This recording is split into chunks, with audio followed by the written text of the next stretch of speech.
Today on X-Play, a new console is born. Smell the processors. Witness the majesty. Threaten to drop out of school if your parents don't buy you one. It's game time.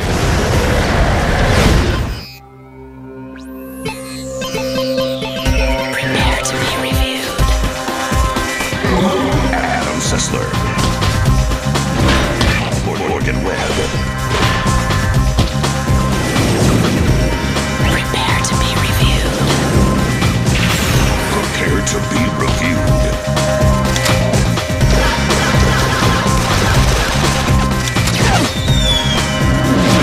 This is X-Play. Hello and welcome to X-Play. Take a moment, take a moment. Can you feel that?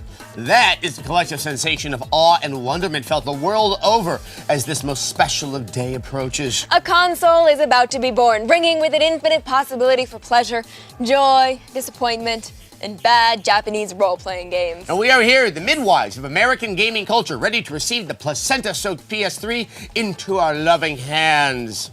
That's gross. Yeah, well, the birth of a console demands the poetic imagery. Well, it also demands a nice video retrospective of PS3 previews. Because anticipation is the third best part of playing a game, right after playing it and mocking your friends who are playing it. And we've got trailers of some of the biggest titles we're going to be seeing within the launch window. Launch window is a phrase that translates very poorly from the Japanese. It literally means way of getting you to buy a console when it only has 3 buggy titles ready to ship. But back to the Tokyo Game Show, Morgan and I got to play most of the games coming out for the PS3 in the next few months. And later in the show, we'll give you our initial hands-on impressions of these games and the PS3 itself. But we have to begin with the origin story of the PS3, how it got its powers and acquired its arch nemesis. Here's our look back at the road to the PS3. PlayStation 3. As the November release date for the PS3 approaches, gamers from around the world may finally have something to exhale about. At long last, the final version of the PS3 will be set and flying off shelves. Let's take a look back at the mileage traveled to launch, the beautiful views and costly tolls experienced on the road to the PS3. It's E3 2005, and Kaz Hirai hits the stage like a corporate rock star. Stepping up to the mic, he delivers the hit, and the crowd goes wild. Like a truck too late to dodge, the promise of Sony's next-generation console hit our eyes and ears. It sounded out of this world, going so far as renaming the central processing unit as something more like a hive that content would swarm out of. Even the controller looked like a mental challenge. And when would this high-res symbol of synergy be out? Spring 2006.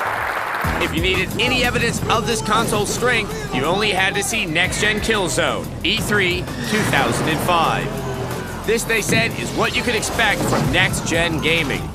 There's also MotoStorm. Mud never looked this good under skies that looked as complex as if a Flemish pastoralist had painted it himself. With the approach of E3 2006, all eyes were on Sony. The emphasis this year seemed to focus on the PS3's muscularity as an entertainment hub for all your digital amusements. The PS3 will be a global pipe, pumping games, internet, films, and MP3s into our homes like a storm drain after a hurricane. But where were the games? They looked different. Gundam looked a little less polished, and where was the next-gen Killzone? And was striking this crab on a special spot and causing massive damage indicative of next-gen gaming? Thankfully, a new, more aesthetically conservative motion-capable controller was unveiled to replace the boomerang. And then there was the price, $599, with the less expensive version not including an HDMI output for true high resolution. There was cause for concern. A new release date is announced, fall 2006. We're set to launch the PlayStation 3 this November. Once again, all eyes were on Sony. The Tokyo Game Show 06 thankfully brought better playable versions, an ambitious display, and a new attitude focused on launch. Lair played well. The graphics and game features delivered on some of the promised grandeur. The $500 version will come with an HDMI port after all. PlayStation 3. Maybe things weren't so bad. Demand would still be high, and initial low release numbers will cause some Best Buys to be torched. But at least the road to the PS3 is almost over. Blow it up. stupid Killzone footage, promising me a glimmering next-gen future full of beautifully rendered realistic carnage. But now we must pull back our expectations and learn to love the PS3 for what it is. And for a clearer look at what we can expect from the PS3, here's a preview of Resistance: Fall of Man.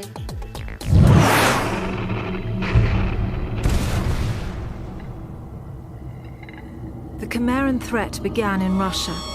The origin of the virus is unknown, but its effects were devastating and swift. In the 1930s, reports of biological experiments began leaking out of Russia. We feared the Russians had developed a weapon of unparalleled power. The truth was far worse. You're with me, let's go!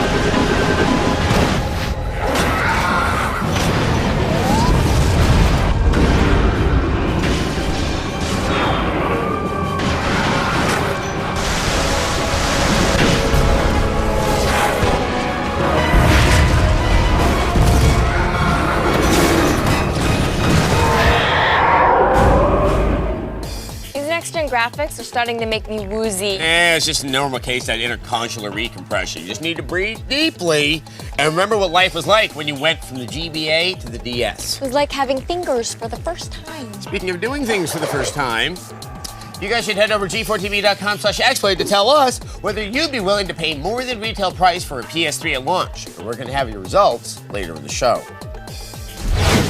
Up next, we trace the PS3 through its gestation on XPlay. We couldn't afford the premium version, so instead we got Morgan Webb. Welcome back to XPlay. We are wrapping ourselves in the toasty warm blanket of the PS3 launch to relish this glorious moment in the evolution of electronic gaming. So to continue our PowerPoint presentation, here's a look back at what we saw from the PS3 at the Tokyo Game Show.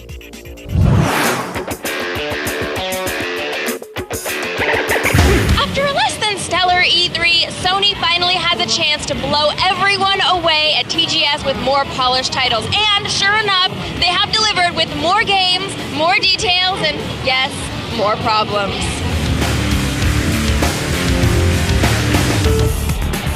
First, the bad news. See, Gran Turismo HD is not just a press conference demo. It's a real game, and it's considered a precursor to Gran Turismo 5, whatever that means. But what it really seems that it's like is an excuse to charge PS3 owners online content fees. See, about 90% of everything in the game, like from courses to cars, is going to be unlockable only by purchasing it from 50 cents to about $5, meaning to unlock everything in the game, it's going to cost about $400 to $1,000. It's not cool. You, Polyphony. You. And the good news? It's pretty much everything else. Go look.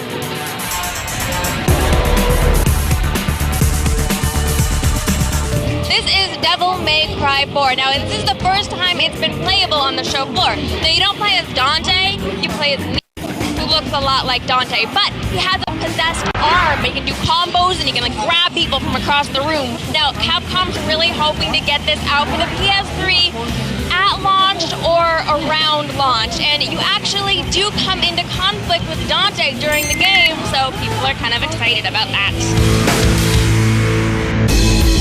There's a new trailer unveiled for Metal Gear Solid 4 this year. Now, the big news is the autocam has been revealed. It is a chameleon-style visual camouflage, so he doesn't turn invisible, he just blends in with everything that's around him. Now, it's not a sneaking mission, and this is according to Mr. Kojima. When you look around the game, it's usually in first person, but when you start shooting, it's Resident Evil 4 style. It goes into third-person view. Kojima has confirmed they have about a year left to go on the game, so we're looking for it at the end of next year. This is Resistance: Fall of Man, which is shaping up to be the PS3's big launch title. And another exciting thing is the online play is going to have up to 40 players in the final version. And of course, it's made by Insomniac, which is Ratchet & Clank, so we're expecting to see a lot of really creative weapons. You know, like Ratchet & Clank, but with more blood. how sleek and silvery and gigantic the PS3 is. It's like a Cylon battle cruiser. Or a hibachi. You know, I'm mostly just excited the concept of having a Sony console doesn't look like it's constantly about to break. In a moment, Metal Gear Solid 4 on X-Play.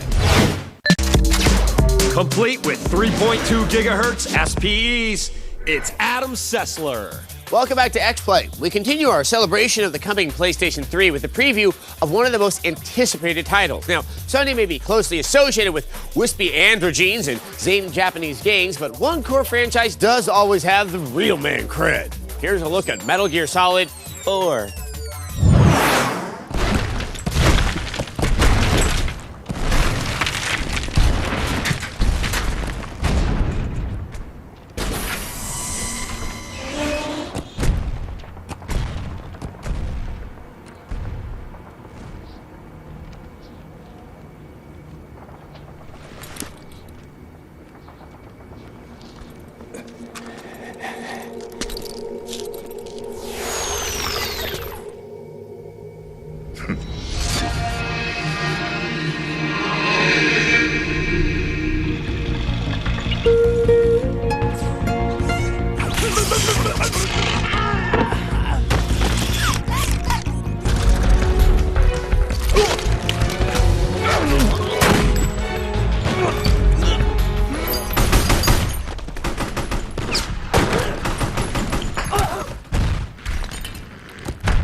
These trailers we've been getting have been a bit vague, but our capacity to scrutinize is limited by the intoxicating confusion of the lush graphics.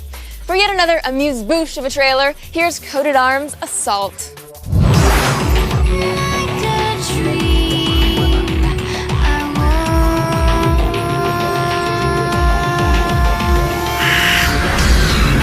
Day to day, our brief exchanges start. A new rush of feelings entering from these eyes and courses into this heart. How tricky it is to close your eyes and see your heart smile. And so I start to question. 他のビジターとは違うよね。ビジターの排除、それが私に与えられた使命。HV モード移行。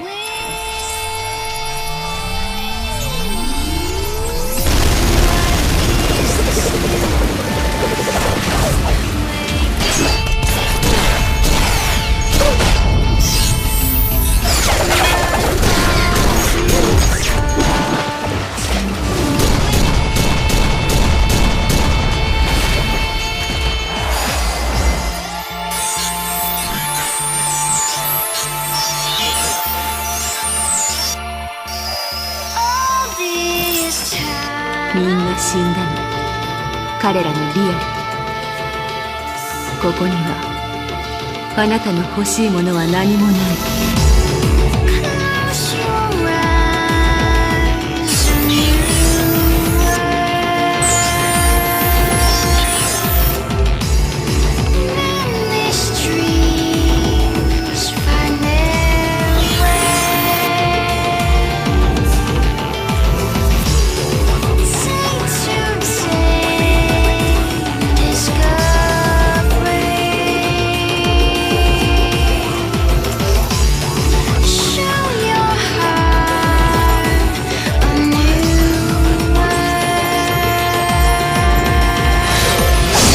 神楽に侵入したビジターに警告する。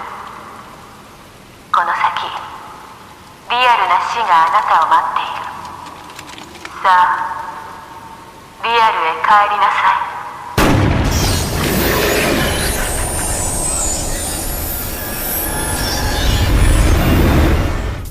Oh, the excitement. The PS3, like Santa Claus at an extinction-level environmental event, are almost here. I can taste it, I tell you. What does a PS3 taste like? Copper.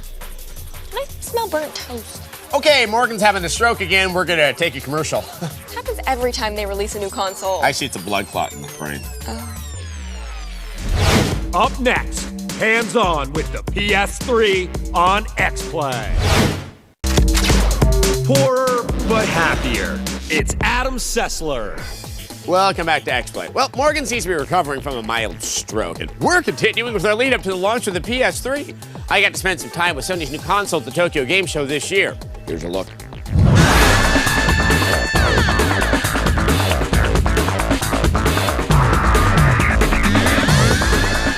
Right now I feel like the luckiest kid around. This is Devil May Cry 4 from Capcom. Now, rumor has it, they want this one out this year. The little I've just played, I'd have to say you want it out this year as well. It's a little bit different. You'll notice a few things. Your primary character, it's not Dante. Yeah, it looks like Dante. It's not Dante. It's actually a character, Nero, and he pretty much has the same combo moves, but there is one special thing. Let's see if we can show it. Yeah, that's his arm. It's kind of a possessed arm, and it can grab onto objects and slam them into the ground. Trust me, it's satisfying. Another thing you can notice with the game is that the graphics are definitely of the PS3 standard and not what we were used to on the PS2.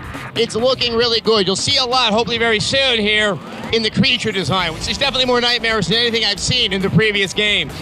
Well, that was Devil May Cry 4. A small taste, but a rather satisfying one. Once again, Capcom, get this one out. This will definitely make buying the PS3 this year a little easier. All right, this is the big launch title for the PS3, Resistance Fall of Man. And it's got one big thing going good for it. It's made by Insomniac Games, and those are the guys who also made Ratchet and Clank. And you'll see a lot of the qualities of that series in this one, even though it looks completely different. So it's an alternate reality from World War... Well, there was no World War II, but what there was is a strange alien invasion that looks like it came out of what was then the Soviet Union. There's something I want you to see. The game pauses when you switch weapons, just like in Ratchet and Clank. What that means is that they expect you to be using a lot of the different types of weapons very rapidly throughout the many battles that are in this game. Another thing to notice with Resistance is that it looks much better than it did back when we saw it at E3 and people were wondering what the big deal was. So, at the end, this still will probably be the biggest game that's going to come out at the launch of the PS3. And now that it seems to have decidedly improved, there's a much better reason why it's going to have that status. Oh. All right, this is Lair. This is from the Factor 5 guys that did the Rogue Squadron series. Well, I got only one thing to say about this game. Dragons. Lots of dragons flying in the air, hurting other dragons. That's awesome. It also takes advantage of the motion sensitivity, and this controller may be the one to do the most with it that I've seen so far. Let's definitely take a look. So I'm going to mount my dragon. All right, I just had to say that. That was an obvious one. So, okay, let's find something to hurt. Now I'm locked onto him, and now I'm going to start to use the controller to attack him, like that, which is awesome. All right, now we're tangling with him, and now we're fighting in the air between two dragons. The design of that dragon is exceptional. That was really, damn. One thing about the motion sensitivity is you actually try to use it in a very dramatic fashion. If I want to turn, I'm going like that. You really are using the buttons both to fire and to whip your dragon, more or less as you would a horse, and get some momentum going. We're not going to learn much more for a little bit, because we're not going to see this one until sometime in 2007. So this game is dragonly awesome. Glory be! Morgan appears to recover from her PS3 anticipation-related stroke. I heal quickly. And just in time for video viewer mail. Oh, man. Today's video viewer mail comes from Matt.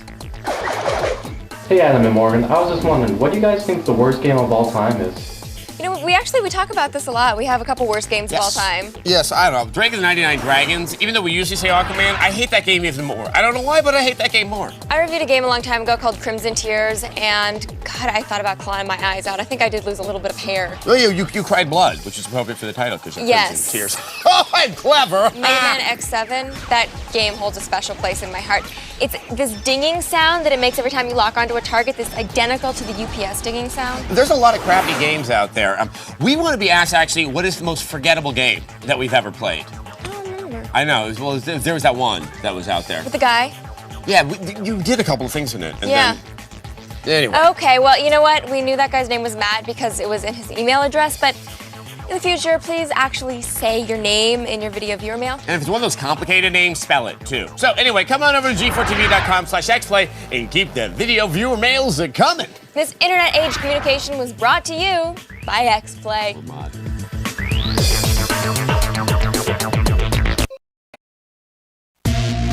Today, on a special 2-hour attack of the show.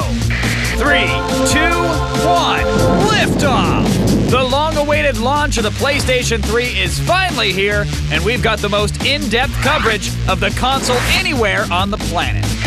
From the hardware to the software, we're going to break it down for you to the most minute detail. And we've called in the experts for a complete analysis of all the games available. Strap in. For the next 2 hours, we've got everything you want on the PS3. And it starts right now.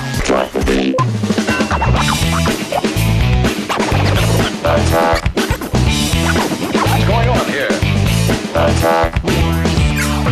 Pick up on this. Attack. Attack of the show. Attack.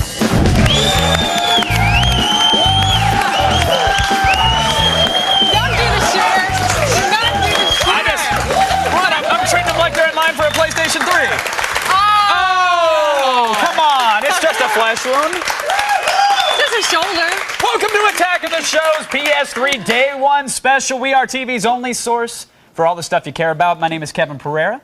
And I'm Olivia Munn. What's up, everyone? We are coming to you live from the G4 studios in LA, and the launch of one of the most anticipated consoles of all time happened today. That's right. At 12:01 a.m., I think, to be exact. The console war has officially it'd be like begun. 12 a.m. I'm assuming that they had to go in and get one and then go to the register, well, so I'm factoring started that at in. midnight. And I like rounded 12. up. But you shouldn't. But I did it for the kids. Oh, all right. The Wii launch is coming in 2 days. Yes. The 360 is thriving with Gears of War, probably their biggest title ever. And of course, finally, the PlayStation 3 has entered the ring today. For the next 2 hours, we will fill you in on exactly what the PS3 is about and its place in the future of gaming. We will be bringing you worldwide coverage, calling in all of our resources, and we are going to need more than an hour to cover it. That's right, the wait is finally over, and Attack of the Show has gathered our Justice League of experts to bring you everything you will ever need to know about Sony's new system. Everybody at G4 came out of the woodworks. Yep. They're ready, they combined their rings. We became a big transformer. That's it. We're in one big conglomerate. Environmentally friendly transformer. And guys, after the show, we will also have new episodes of X-Play and Cheat, where they'll give us their takes on the games and take us inside the next generation of gaming. All right, now after all the hype, the press, the madness, the PlayStation 3 is finally ready to blast off.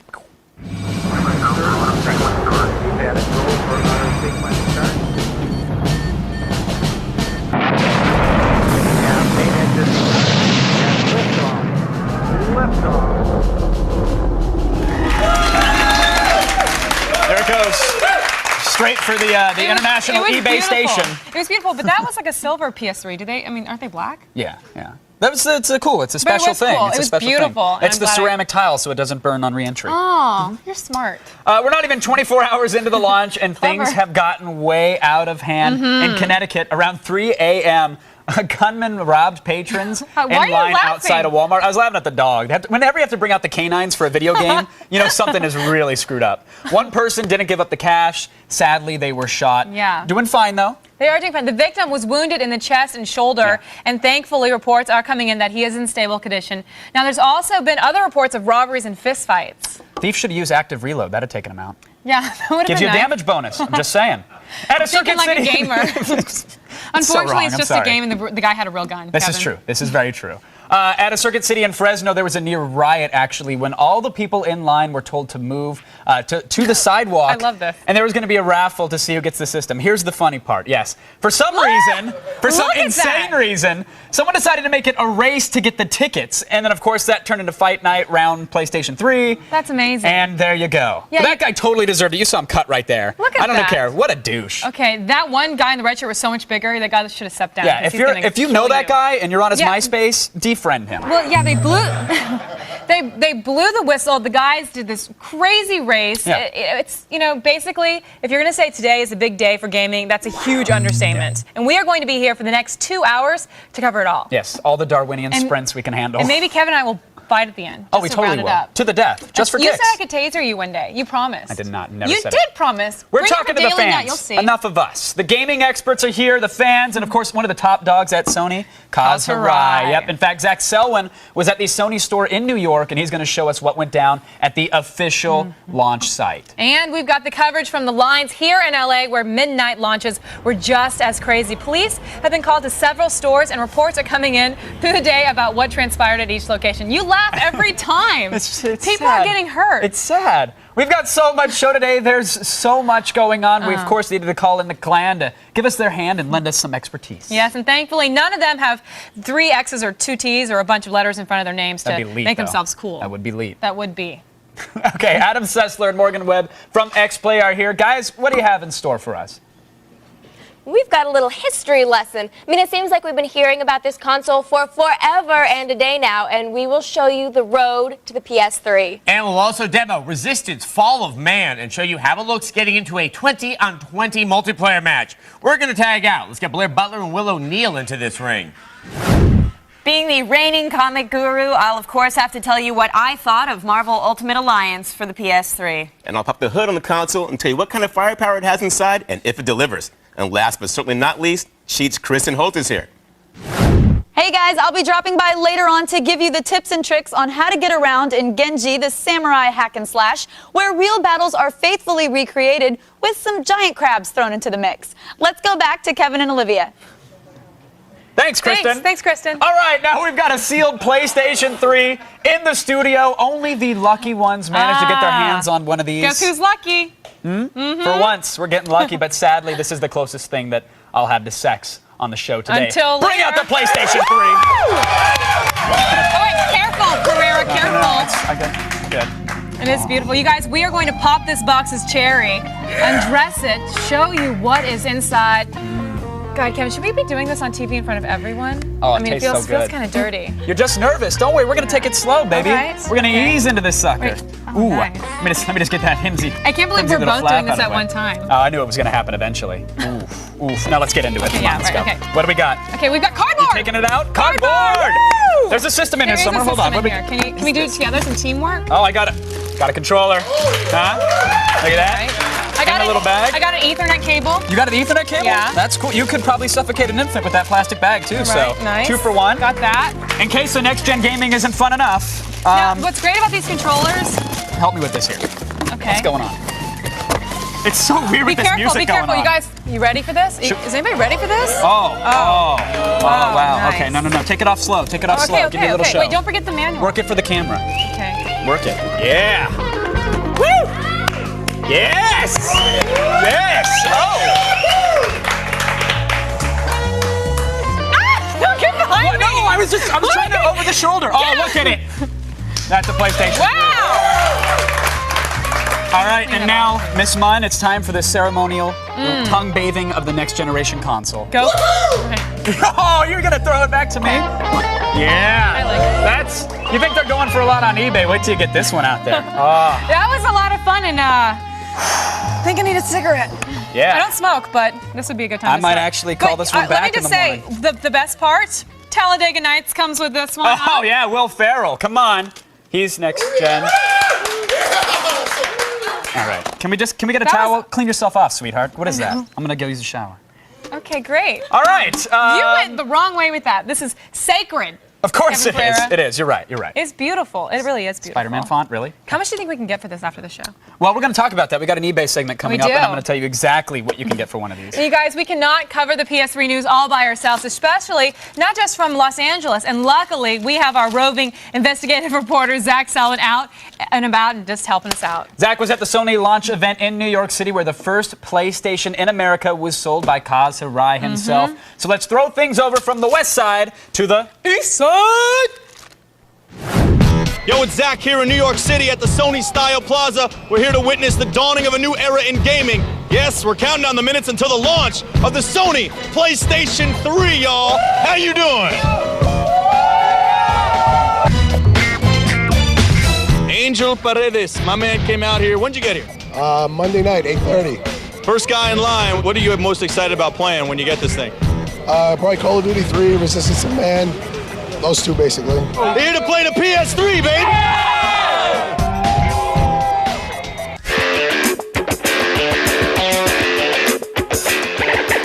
I gotta introduce the guys who made this whole night happen. My man Sir Howard Stringer, and also my man Kaz Hirai. Make some noise for him, y'all.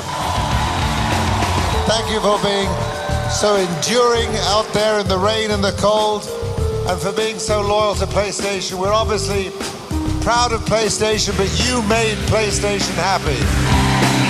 Kaz Hirai, my main man, big evening for the PlayStation 3. Did you expect the kind of turnout that you got tonight?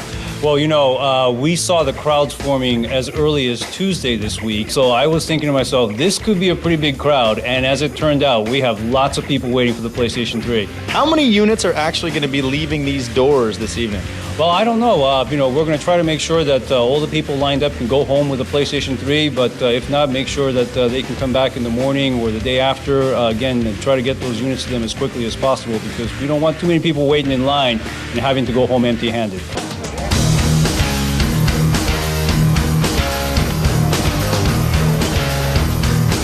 First in line.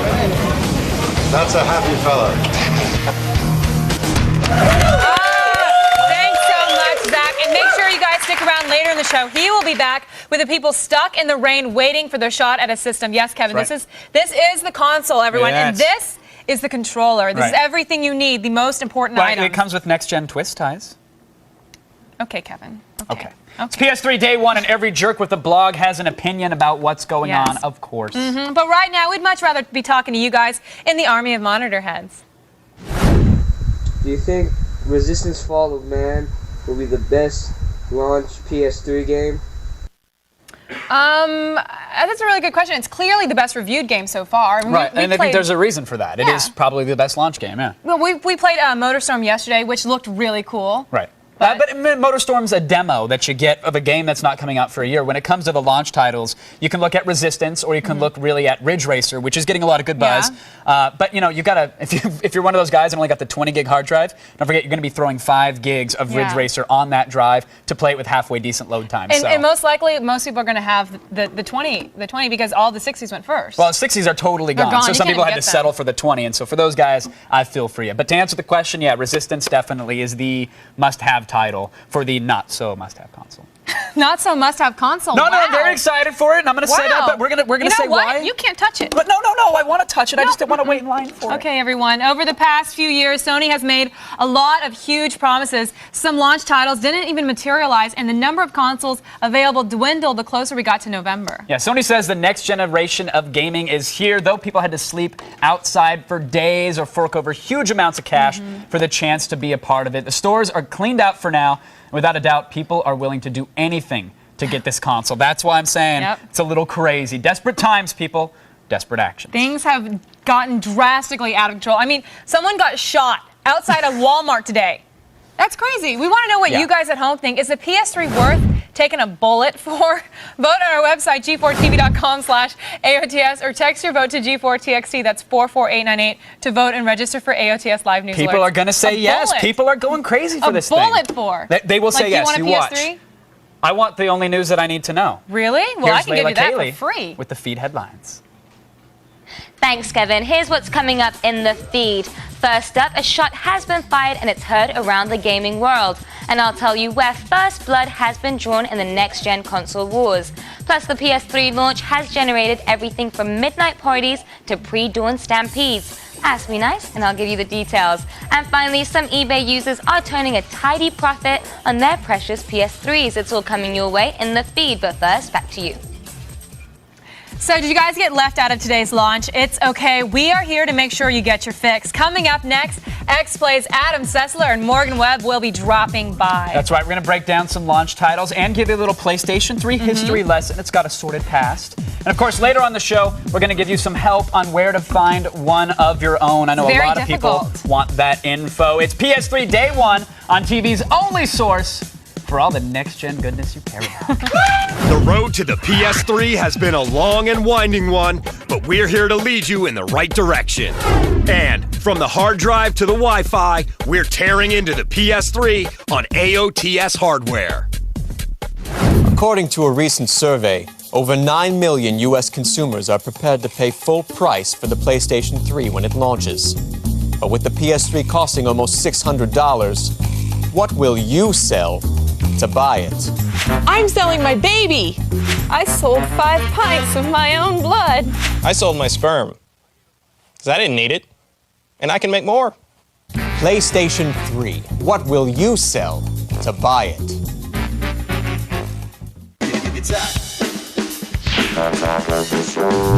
Attack.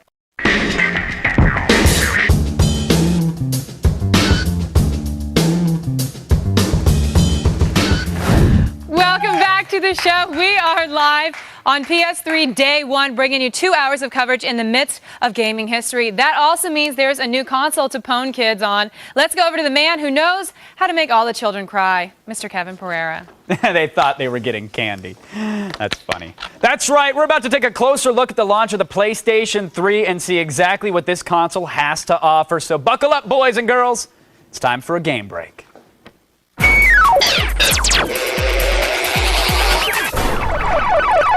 Joining me in the studio right this very moment are the gaming experts themselves, the host of X-Play, Adam Sessler and Morgan Webb. Come on now.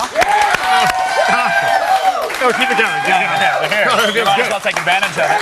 Welcome. Welcome, kids. Thank you. You know, I am actually just like you. Whenever someone tells me about someone getting punched in the face in the live, You giggle, right? I giggle a little bit. It's a little funny. It's like a gag reflex. It's the best press that Sony could have gotten unless he didn't get shot. Then it would Right, then it kind of, well, that kind of pushed it over the edge. Because now a lot of the news stations are going to talk about how violence in video games, maybe there's a connection, I don't know. I'm Well, let's get into it. Let's get into it because, you know, of course, all this crazy PlayStation 3 lines and violence, etc.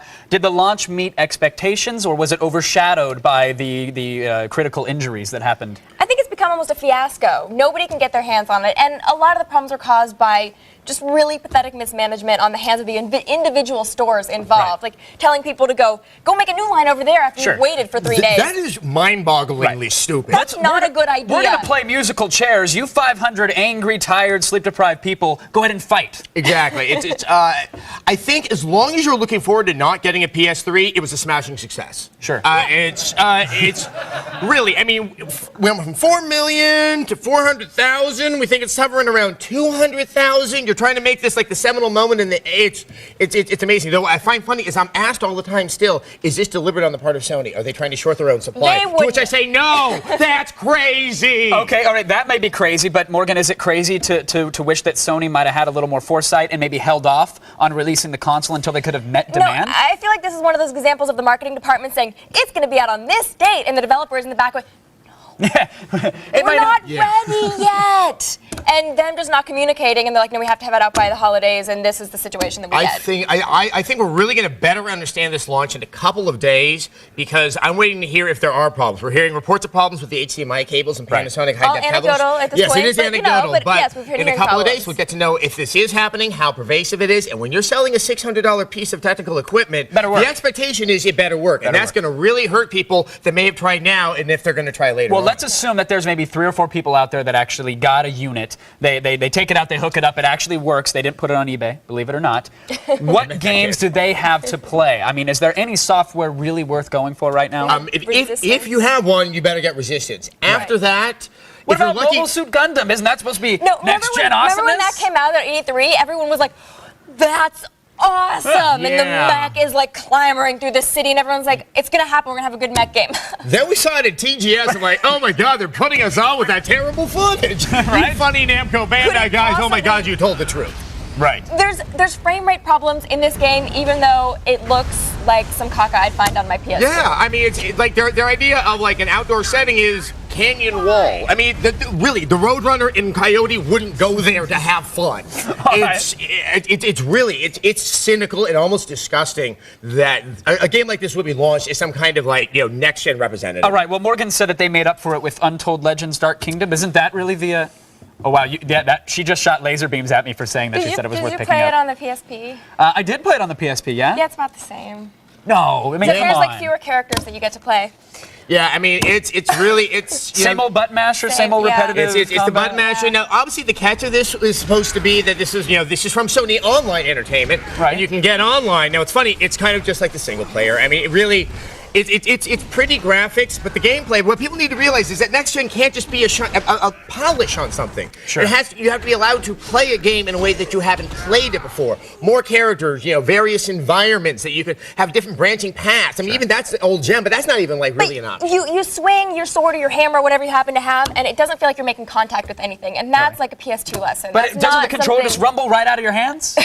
Okay, sorry. Yeah. All right. We're gonna see, it's ironic because it's a fit. Yeah, all right, okay. we're going to let that go. Later on in today's show, though, we're going to take a look at Resistance Fall of Man. Yes, now that's something to be very excited It's a about. PlayStation 3 game that Adam is actually excited about. But first, we've been following the PS3 from the very beginning, and since the first announcement at E3, it's sort of been a roller coaster ride, I think, for everybody. Well, no, we have been stalking this console since day one, and now that it's launched, it can finally lift that restraining order, and we're going to take a look at X-Play's road to the PS3.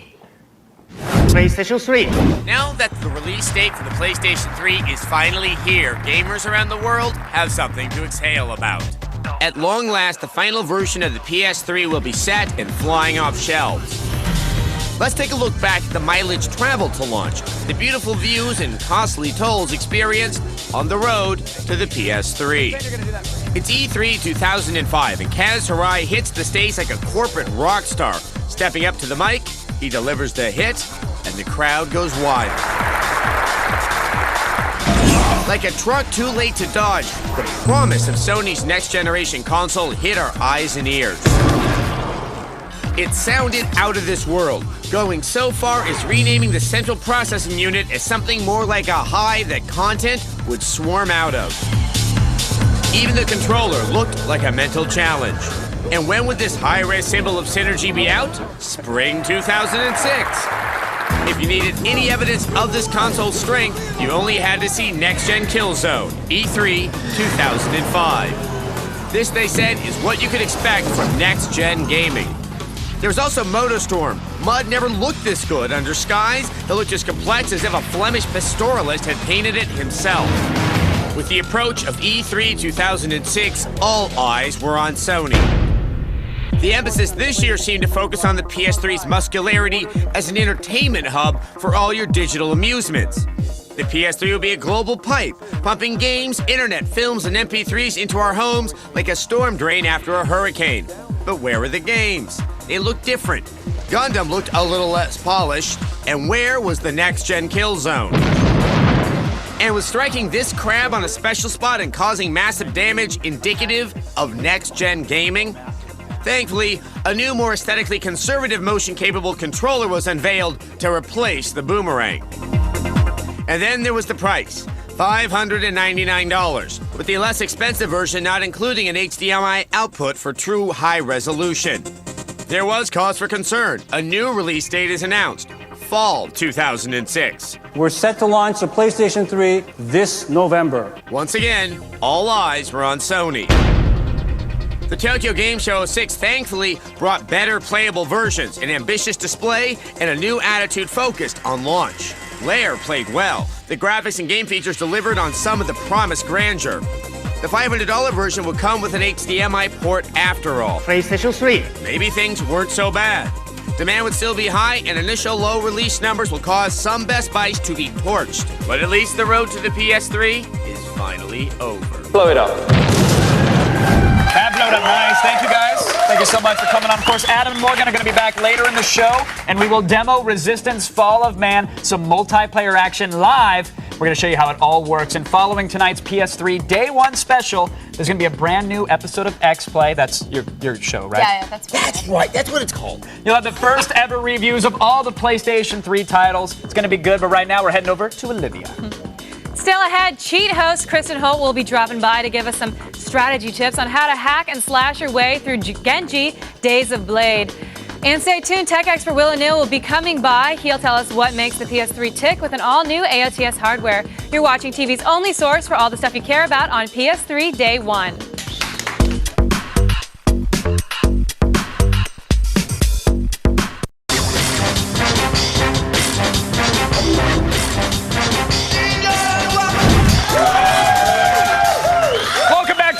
Show, TV's only source for all the stuff you care about. And today, of course, it's PS3 Day 1. Now, if you didn't get a console today, face it, we're pretty much all you've got. And we're going to milk that for all it's worth. Let's go over to Olivia, who does not come in either a 60 or 20 gig version. Thanks, Kev. Now, when we want the dirt on the latest gear and gadgets, there is only one man we go to, tech expert Will O'Neill. He is here to tell us what firepower is inside the PS3. It is time for AOTS hardware.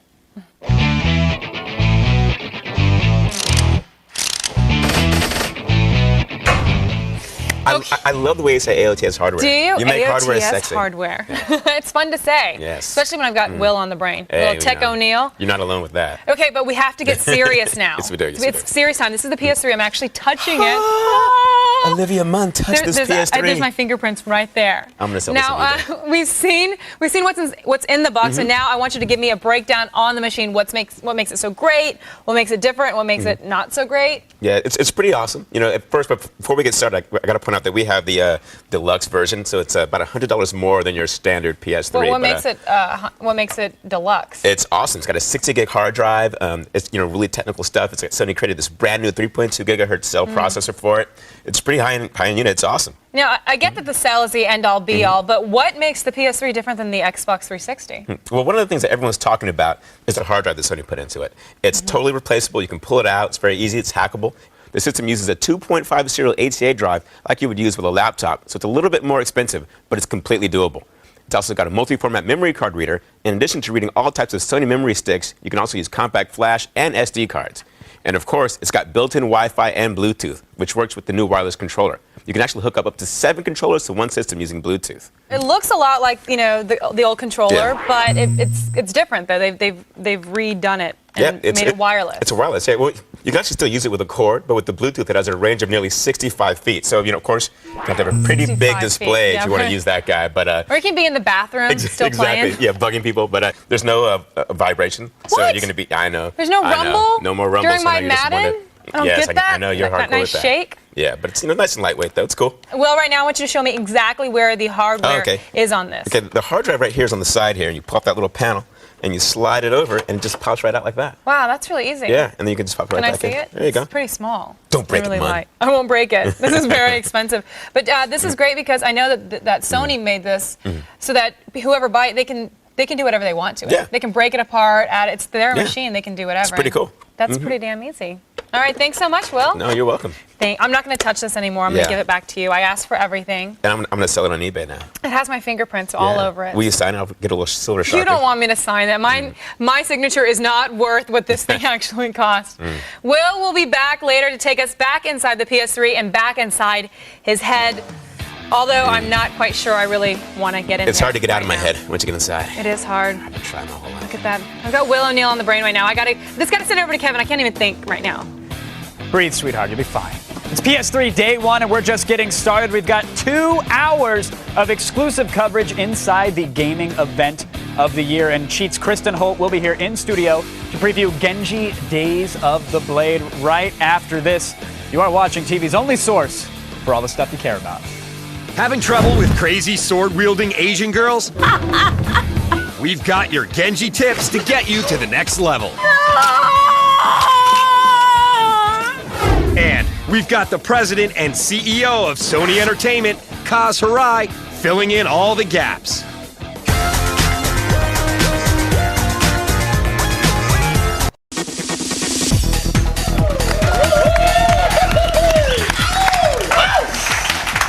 Welcome back to Attack of the Show. It's PS3 Day 1, and we're coming to you live with all the news on the most controversial eBay item ever. This next gen's ride to stores has been a little rocky to say the least, but it is finally here. Yes, one of the exclusive launch titles that the PS3 has to offer is Genji, Days of the Blade. It's a hack-and-slash samurai game that really promises authentic Japanese history and detailed recreations of battles. In the game, you guys also fight giant crabs and women who turn into butterflies.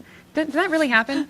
Yeah, it did. I don't think that historically. I saw it in The Way of the Samurai. When we went back to Japan, we saw that. Oh, totally. Giant crabs everywhere. I mean, I got them when I was there. Well, you guys, Cheats, Kristen Holt is here to give us some tips on thwarting some of those bosses. Yes, Kristen, welcome to the show. Kristen, thank you How are so you? much. I was thrown off with the crab talk. Well, listen, it's you true fight story. Women and crabs, not women with. No, we find I crabs did both and in Japan, butterflies. too. Okay, just making sure. But I read a lot of history, but I really don't remember any giant crab attacks, though, honestly. Oh, well, we're about to show you some. Oh.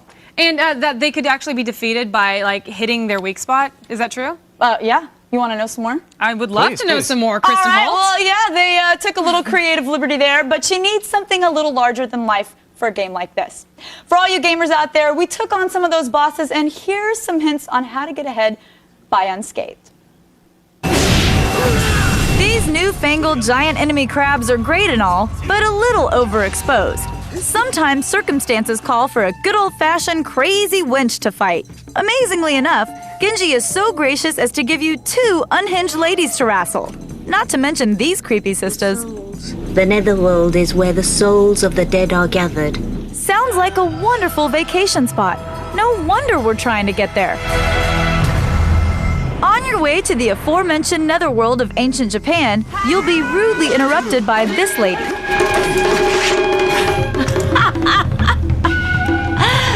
Prepare to die. Wow, is she cranky? You don't have any chocolate to pacify her, so it looks like you'll have to throw down. Here's the most effective way of defeating her. Use the triangle button attack to keep up with her as she jumps around. Take advantage of her Kamui plane and turn the tables against her. Once in a while, she'll retreat past the barrier and send some grunts to do her bidding. But as you dispatch them with ease, she'll realize never to send a flying mutated chicken beast to do a butterfly's work. Upon her return, get her in the corner where she can't escape. In a button masher like this, it can be easy to forget to block, but without blocking, she'll make quick work of you. Hack away until her health is in the toilet. Haha, it may have looked like some mild rearrangement, but you actually only nicked the girl's face. My face. It's been scarred. No. Sheesh, lady, you got off easy. You peasants come prepare to die! Well, if you're gonna be that unreasonable, now that she's a disfigured grub, she takes the opportunity to transform into Madame Butterfly, also known as the obligatory second boss form. In a sweeping move of creativity, she has no new moves, except for the ability to hover a few feet off the ground, which does her surprisingly little good. Beat her in the same fashion you did before, and the butterfly will lose her wings. I know, sometimes beauty can be painful. All right. Thank you for the tip. There really were butterflies. There were. And that's pretty much how I handle all my foes and my ladies. You just corner them and hack away until they get a scratch on their face.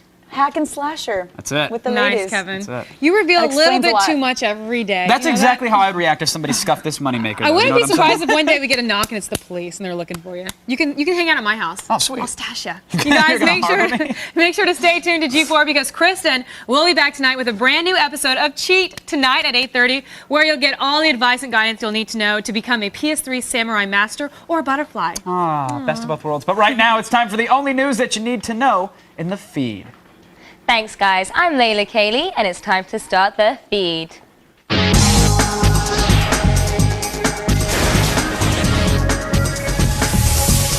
England gave us the first shot of the American Revolution, and now it's also the site of the first blood drawn in the next-gen console wars. A man was shot while waiting in line to buy a PS3, not in Concord, Massachusetts, but Putnam, Connecticut. 21-year-old Michael Pincala was among the 20 or so hopefuls waiting outside the Putnam Walmart last night when he was approached by two gunmen who demanded his money. When Pincala refused, the robbers shot him in the chest and shoulder. Happily, Pincala's injuries were not life-threatening and he is in stable condition at a local hospital. Whew, the things we do for love. While no other actual shootings have been reported yet, PS3's launch has been marked by violent incidents and an atmosphere of general chaos. Police in West Covina, California, were summoned early this morning to quell a disturbance among a crowd of 300 hopefuls. Interestingly, the most well-behaved crowds were found outside Sony Star Plaza in Midtown Manhattan. New Yorkers, not generally known for their manners, gathered in a cheerful community on the Madison Avenue sidewalks. New York native Angel Perry Deese, who arrived at the store Monday morning, bought the first PS3 from Sony Computer Entertainment President Kaz Hirai for some. And finally, while some eBay scamps are making money on their consoles, Sony actually loses money on each machine sold. Technology research firm iSupply has broken down the PS3's components for a cost analysis. The company concluded that Sony's cost for materials alone are nearly $250 more than the console's $600 retail price. This estimate is before labor and does not factor in the cost of AV cables, a power cord, or the 6-axis controller that comes bundled with each PS3. Whew. Well, that's all for now. It was a mouthful, but I got there. You can now get the feed to go on your iPod. Search for the feed in iTunes to subscribe. Now you've just been fed. Back to you.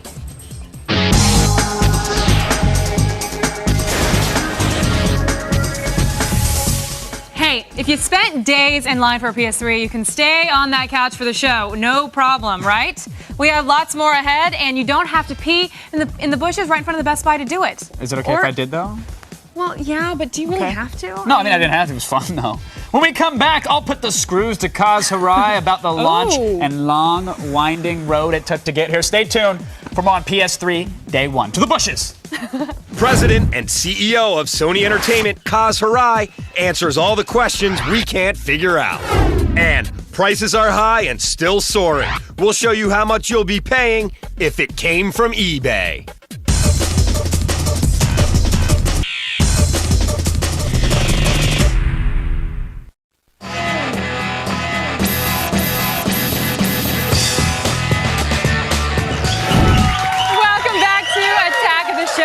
We are live, and it is PS3 Day 1, the home for anything and everything you've wanted to know about the Sony's new system. And we couldn't possibly have a launch special without getting the dirt straight from the top. Right now, let's go on over to Kevin, who's got a very, very special guest for you. All right, thanks, Olivia. Folks, we are joined today by Kaz Hirai, President and CEO of Sony Computer Entertainment America, a leader in the interactive entertainment industry who really helped make the PlayStation a household name. In fact, he might just be the one man in America who can truly tell us just when we might be able to get our hands on a PS3. Kaz, welcome to the show. Thanks for joining us, sir. How are you, Kevin? I'm doing very well. I'd be doing a lot better if I did have my hands on a PS3. Am I crazy for thinking I might not get one by the end of this holiday?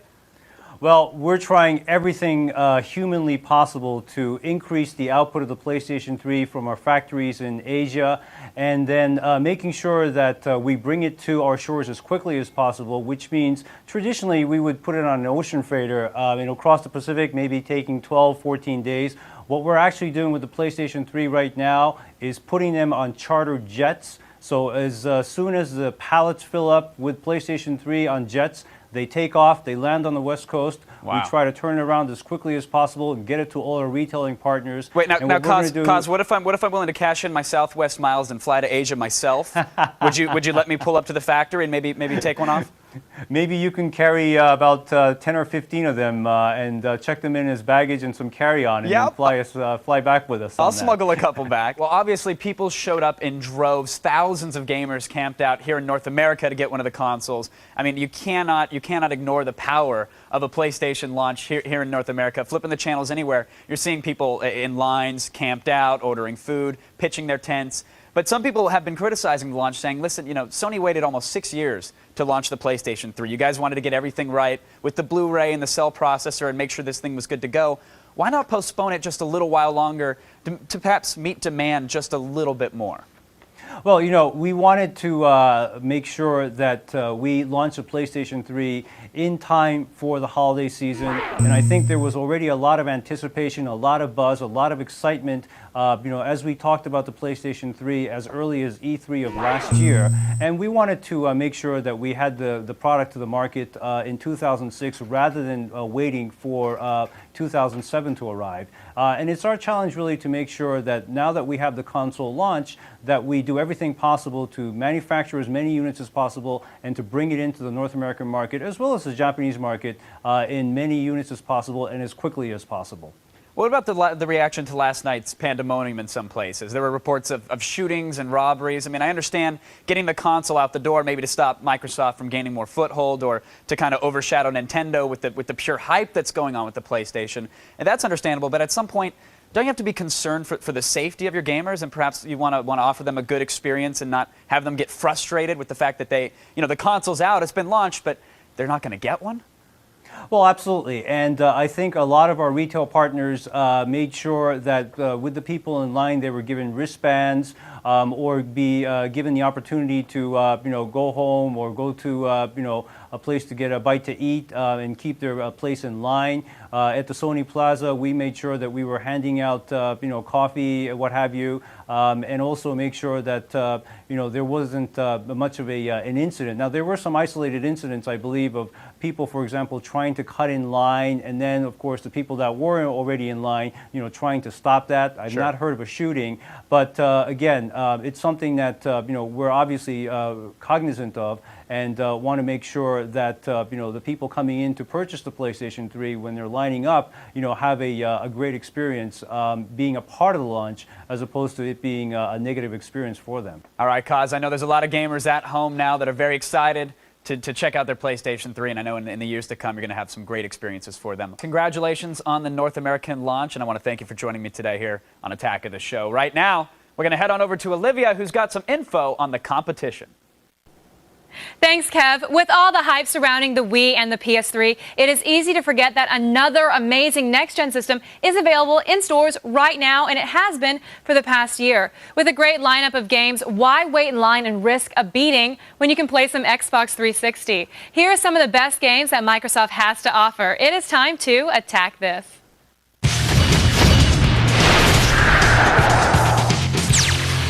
First up, the best zombie game in ages. Dead Rising is like an interactive version of the horror flick Dawn of the Dead. Zombies have overtaken a shopping mall, and you're a photojournalist who, in 72 hours, needs to take as many candid pictures of zombies as he can. After that, a chopper will come rescue your sorry picture-taken butt.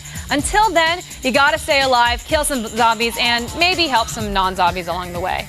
Next is Tom Clancy's Ghost Recon, a game that looks great and plays even better. While the single-player missions are fun and challenging, multiplayer deathmatch over Xbox Live is even better. Here's a tip, though. If you come out of the trees with your guns blazing like some kind of Leroy Jenkins, you're going to get your ass handed to you. Next, The Elder Scrolls IV Oblivion is an epic single-player RPG that will easily consume weeks of your life. You can explore the land with total freedom, checking out the dungeons, little towns, and big cities that dot the landscape. Plus, your actions in the game determine the type of character you play and how other characters in the game react to you. So basically, if you act like a jerk, you'll be treated like one. And finally, Gears of War, our favorite game so far to hit the Xbox 360, combines gorgeous graphics with spot-on gameplay. You and your battalion are up against an especially scary alien invader known as the Locust Horde. There is both deathmatch and cooperative multiplayer modes here. Now, we are big fans of the co-op mode. It is always better to bring friends or maybe three. And the best part, all these games are in stores right now. That's today's Attack This. Visit G4TV.com/AOTS for links to all these games. Up next, we'll show you where most of the new PS3s are going to end up. Yes, people will have to yell, "It came from eBay." You guys are watching TV's only source for all things PlayStation 3. According to a recent survey, over 9 million U.S. consumers are prepared to pay full price for the PlayStation 3 when it launches. But with the PS3 costing almost $600, what will you sell to buy it? I'm selling my kidney. I participated in a medical trial. I made a porn film. and I was the only human actor. PlayStation 3. What will you sell to buy it?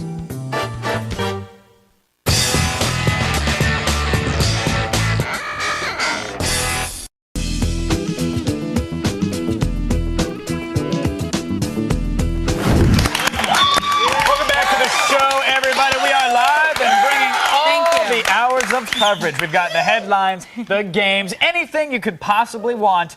It's PS3 Day 1. And make sure you stay till the end. If you missed your chance on getting a PS3, we will give you some tips on making that dream a reality. See, I could be dramatic like you too. No, it was good. Thank you. I learned it from you. It was oozing with pros.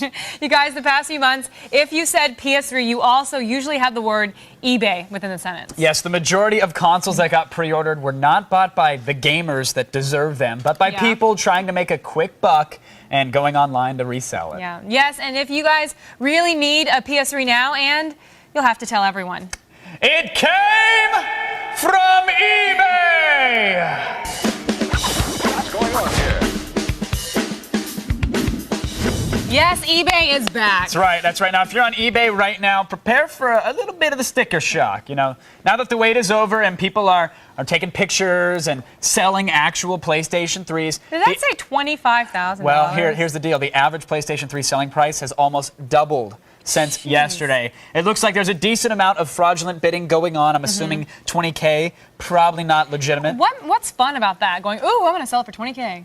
Well, no. No, people are saying, I'm going to do that. People are saying, I'm going to buy it, That's and what not they're fun. doing is they're basically poaching and saying, you know what, screw you to the guys that are trying to steal the consoles from the real gamers. Well, that's but fun. We spoke to one guy earlier, one seller who actually got $4,850 for a 60-gig PlayStation 3. Here's what he told us.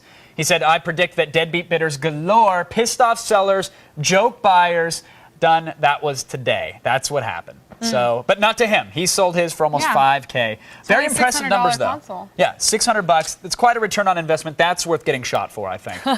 Considering a new 60-gig PS3 retails for $600, let's take a quick look at some of these auctions and see what people are getting. This is a little eBay by the numbers. Earlier today, we saw the highest price paid for a 60-gig PS3 unit, $9,000. Wow. Now, according to eBay Marketplace Research, today's average selling price for in-hand units, approximately 2,700 bones. Man, I wish I was in line waiting. And if you want a quick deal and a better price, you got to use Buy It Now, because the average sold Buy It Now price approximately $2,100, which that's kind of unusual, actually. Yeah. Now, with PayPal and overnight shipping, you could have a brand new PS3 in your hands by early tomorrow morning, just in time to get the gaming out of your system and get in line for a Wii.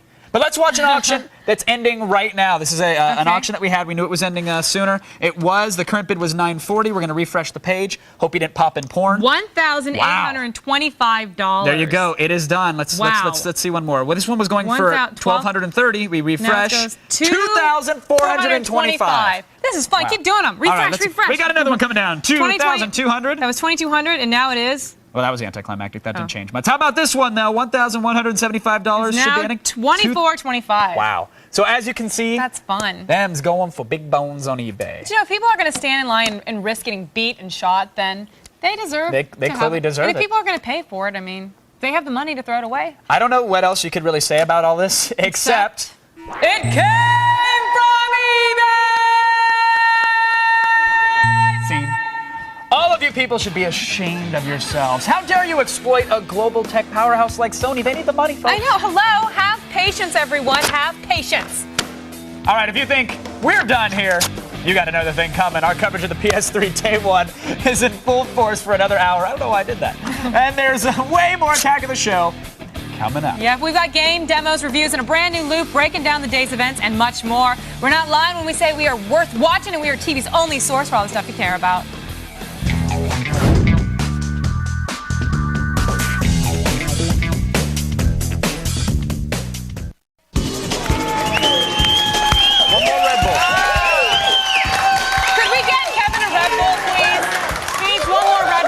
With a straw. I don't want to get my lip gloss on the can. Welcome back to Attack of the Show, TV's only source for all the stuff you care about.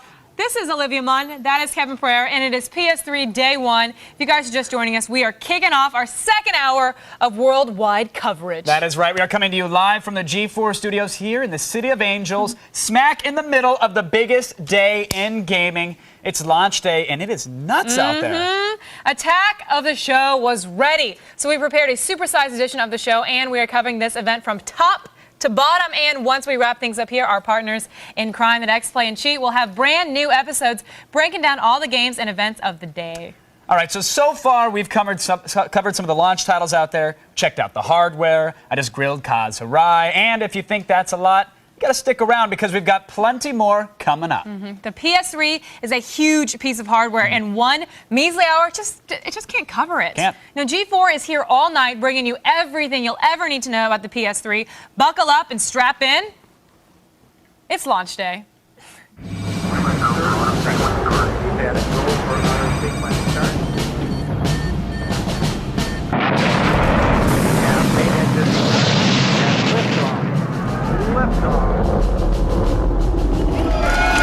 PS3 Mania has swept the country. And since the number of consoles available is extremely limited, the situation is getting very messy. That's right. You've got anxious gamers desperately wanting to try the next big thing. You've also got a bunch of opportunists willing to do anything to make a quick buck, like sell them on eBay, as we just saw. Yep, this past week, people have been lining up around the country to have a shot at getting their hands on any system. They'll even settle for the 20 gig version at this point. Now that is desperate. That is desperate. I mean, shooting somebody I could see, but taking a 20 gig version, that's just pathetic, people. Wow. But when you get that many crazed people with cash in hand ready to do whatever it takes to get the hottest thing in gaming around, inevitably, some bad things are going to happen. And of course, today, they did. They did. Retailers were severely undermanned and unprepared for today.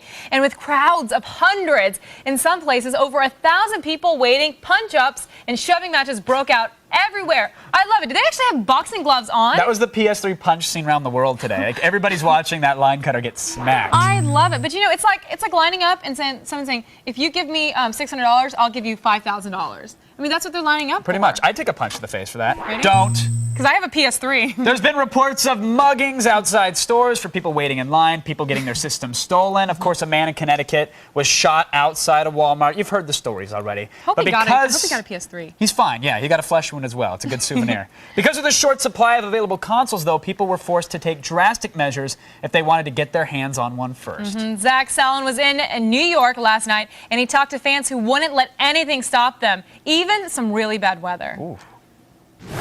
All right, it takes hardcore dedication to stand in line for 3 or 4 days, so we're going to take it to the streets and find out what these die-hard fans are doing here in anticipation of picking up the new PlayStation 3.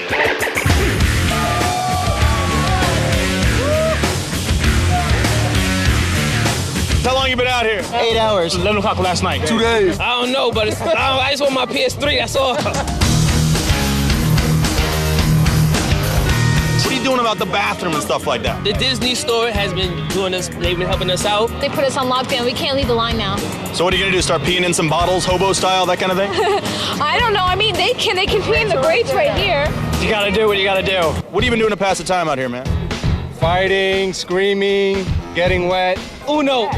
Kevin Pereira, dude. Challenge Kevin Pereira to a game of Uno right now. Come back here, baby, we got the Uno cards. Yo, man, this line looks like it goes on forever, so it's time to check in with the underdogs in this waiting game. I'm checking out the way back of this line. You know, you're the last dude here. Does that make you feel any more special, or do you feel a little maybe slighted? I'm proud of being the last person. What do you think the chances you actually picking up a PS3 tonight are? Oh, hell no. I'm not picking up a PS3. You crazy? So you're in line just to kind of be in line. You don't even want a video game or even play. Yeah, basically.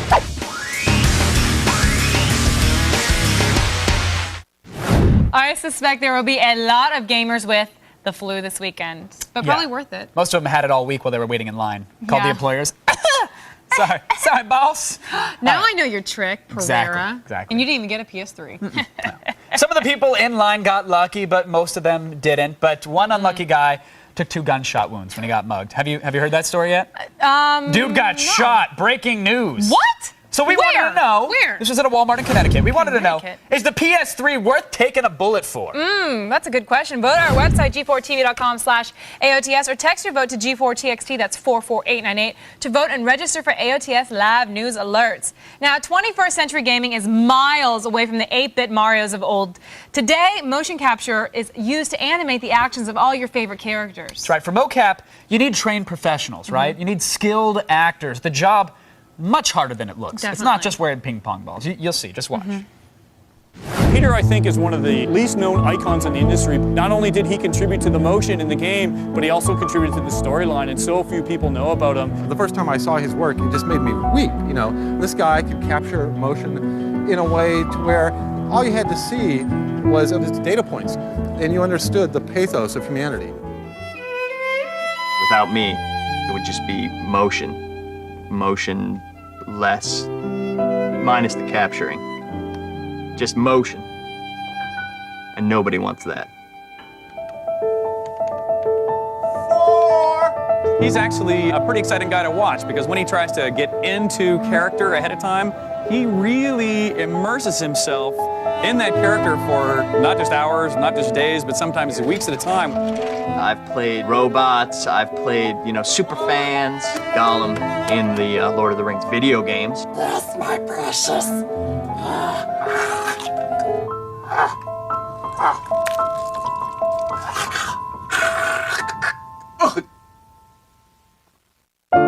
It's really sad to see now a character as just so creative, with such creative potential, has just been, abused by our industry. It's just heartbreaking. There's nothing wrong with doing a hot coffee mod. We ready to go? All right, let's do this. Oh, girl, you should be getting paid for this. I actually played both characters. I was the guy and the girl. I f***ed myself. Was that good? You guys want another take on that one? He's redefined what motion capture means in America and really all over the world. It's a struggle, but if you believe in what you're doing, it'll pay off. Because there's one motion they can't capture. That's emotion. Oh, and hands. Hands are really hard.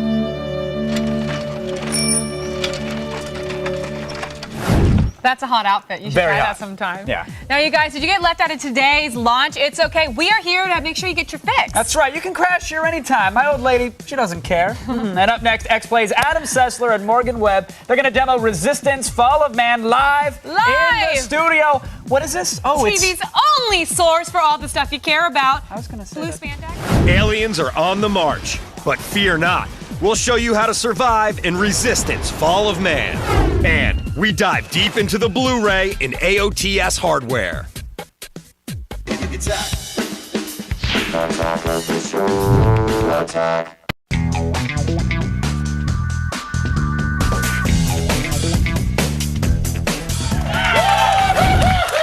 Welcome back to the show. It is PS3 day one, and we are not going to hoard all the systems and sell them on eBay. No, we won't do that, but actually, Kevin might. Kevin, I've got my eye on you. You've got Morgan and Adam with you, and I'm sure they won't let you do that either. Relax. We're not selling any here. Honest.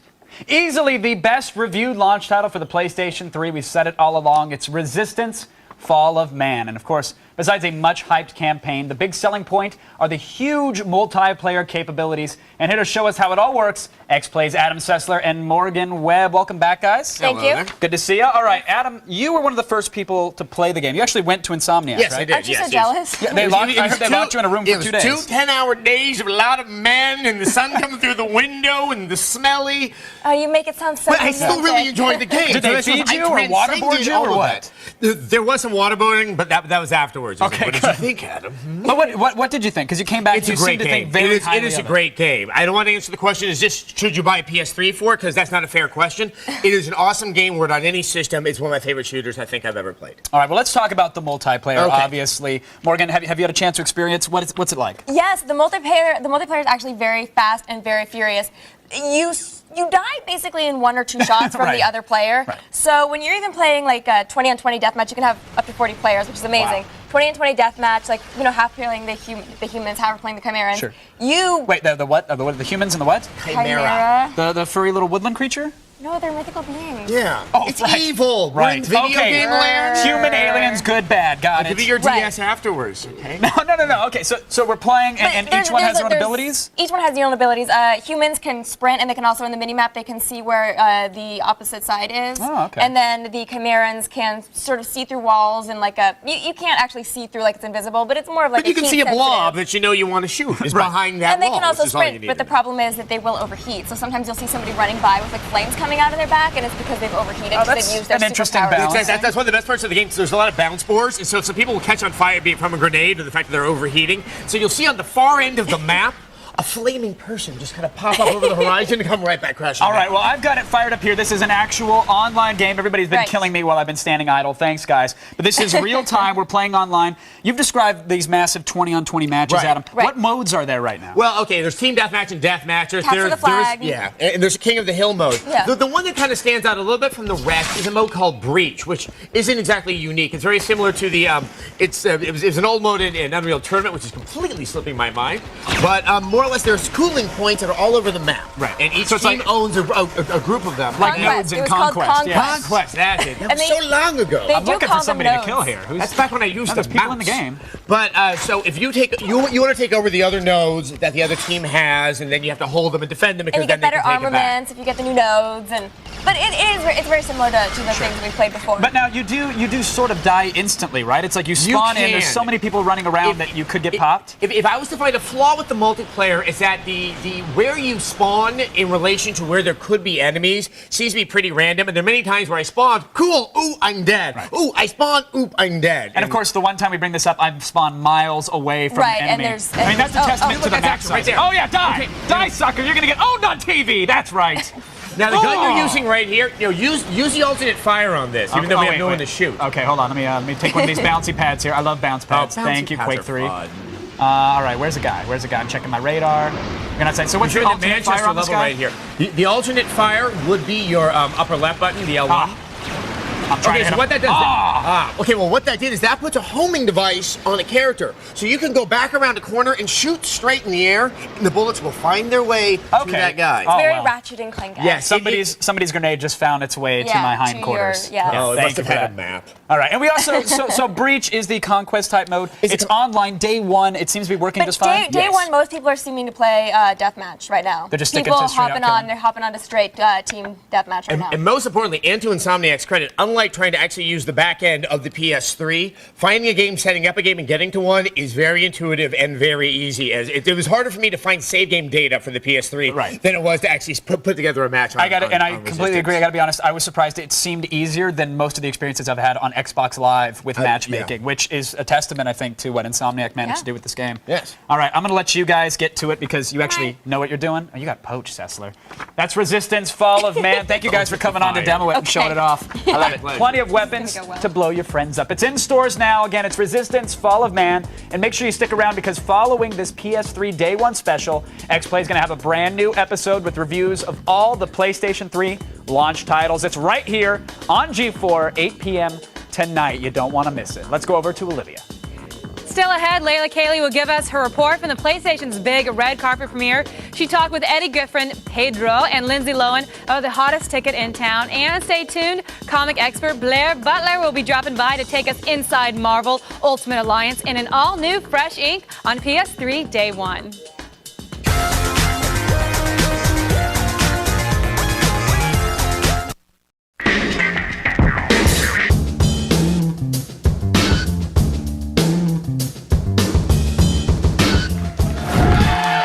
Welcome back to the show, everyone. We are live and bringing you all the news from PS3 Day 1. We're running a marathon here, and no guy from Kenya is going to beat us. I mean it.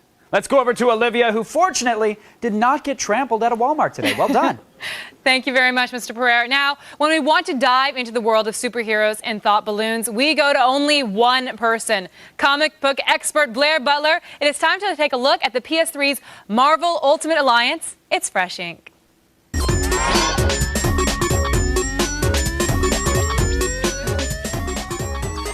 Blair, I got to ask you a question. Would you say that you're a comic book fan first or a gamer first? You know, it's kind of even because I love comics, but there's nothing as visceral as like getting into a good game. Really? I thought you would have gone the other way. I would have thought that you would have been like comic first and then game next. I've been playing Gears of War all week, and I think I might be a gamer first now. So. Well, that's great. But you know, with your unique perspective and loving both comic books and games, you give a really unique perspective to the new Alliance. Yeah, Marvel Ultimate Alliance. This is sort of like it's a Diablo-style top-down action RPG. You know, this is really it's great because it's got just 100 characters from the Marvel Universe, tons and tons of characters. So, you know, we've got your Spider-Man, your Wolverine, and then you got some random people. You got like Moonlight and Deadpool. And well, speaking about all those characters, let's first start and talk about what you liked about the game. It must have been amazing playing any Marvel hero you wanted to play. Right. Well, you know, not everybody's in here. You know, you're missing your Hulks and a couple other characters. But yeah, it's very cool to sort of go in there and select characters and go, you know, I want to have Spider-Man team up with Elektra and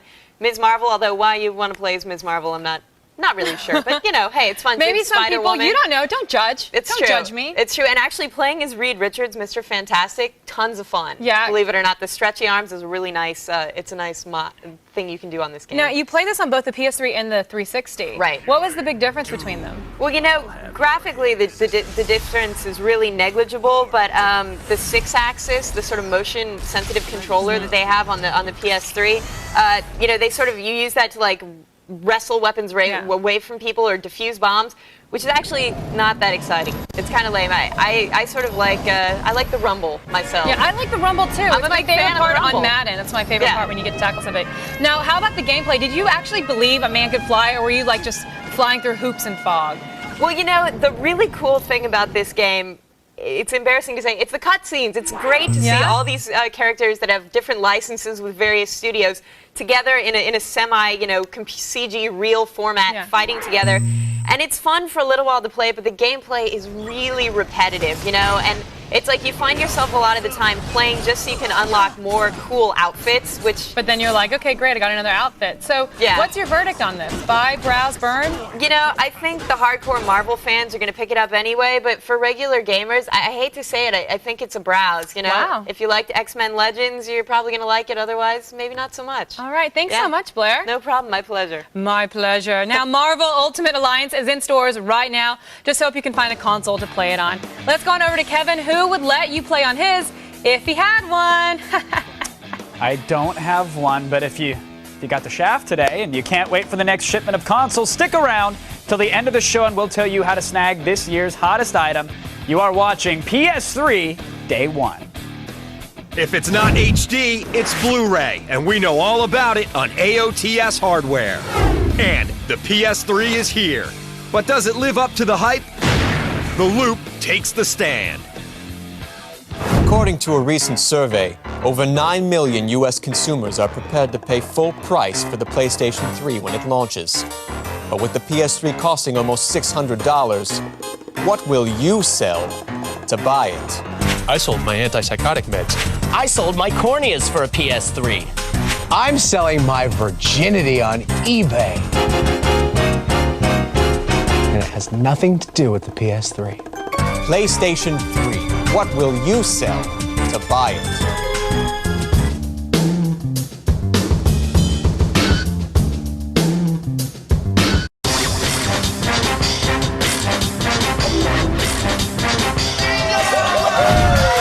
Welcome back to Attack of the Show's live coverage of PS3 Day 1. It's basically our Super Bowl without most of the gambling or binge drinking, except for that guy. Well, I go to a keg stand. Let's go over to Olivia. Now, one of the big selling points for the PS3 was the inclusion of the Blu-ray drive. This high-def player packs more power and memory than an HD DVD drive, but it's also caused Sony the most problems. Tech expert Will O'Neill is here to break it all down. It is time for AOTS Hardware.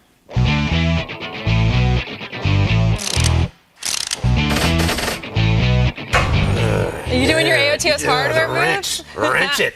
Now, let's get down to business yet again. When you're here, it's all business, Will. Yes, it is. You have to tell me, how much better is this that it comes with a Blu-ray?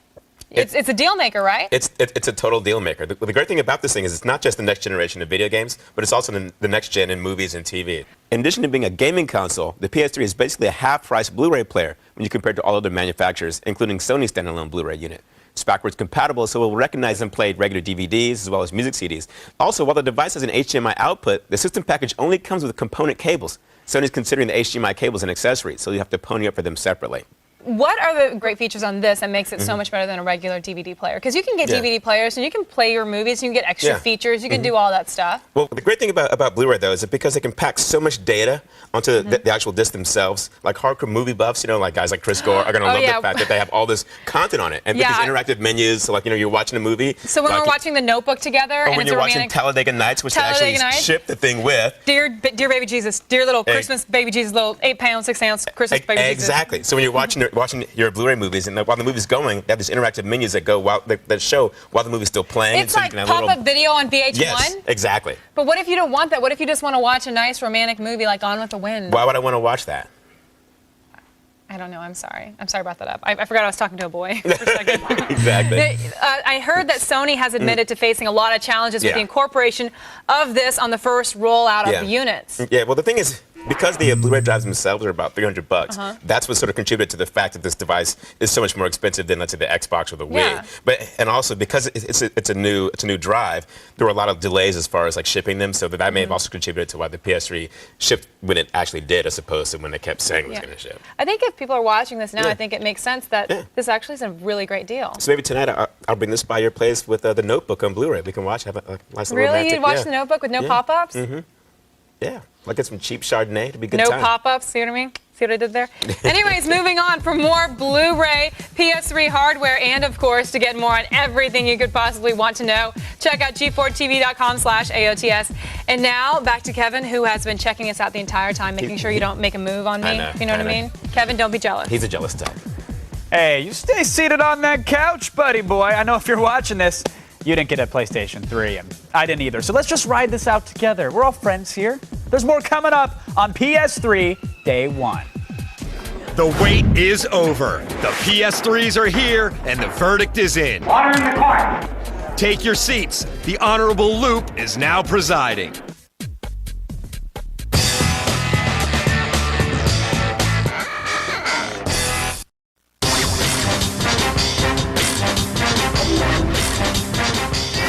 Welcome back to Attack of the Show. We are live on PS3 Day 1, covering all the top games and bringing you all the in-depth coverage you could ever want to know about this next-gen system. Earlier in the show, we asked you, is this PS3 worth taking a bullet for? Well, you guys are all a bunch of babies because 82% of you think that you don't think it's worth taking a bullet for, and you call yourself hardcore gamers. Well, let's go on over to the most hardcore gamer I've ever known, Mr. Kevin Pereira. All right, we know the PlayStation 3 is out. Everyone wants one for that next-gen gaming experience, but it seems like most people want to make a little scratch off eBay instead of actually picking up the 6-axis and monkeying around. Now, was all that chaos really worth it? Am I going to get jumped tomorrow when I wait in line for the Wii? Lions and tigers and PlayStation 3s, oh my! It's the Loop.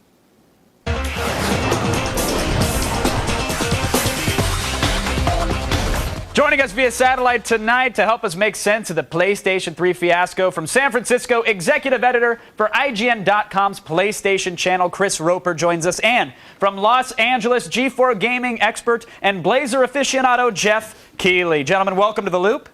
Jeff, I want to start with you, sir. PS3, I mean, we know it was out of control last night. Absolute chaos at midnight. The gunpowder is still in the air. We can smell it.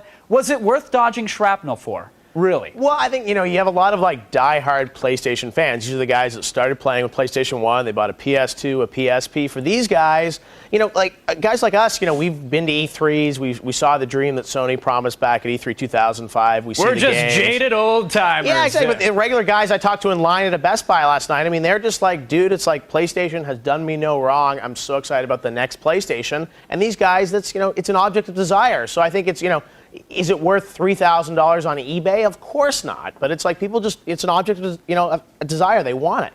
Well, Chris, do they want it? Do they really want to put this console in their entertainment system? Because it seems like people are getting shot over the chance to put it on eBay for some quick PayPal money. though, is a lot of these people have been holding out, and they didn't pick up an Xbox 360 last year.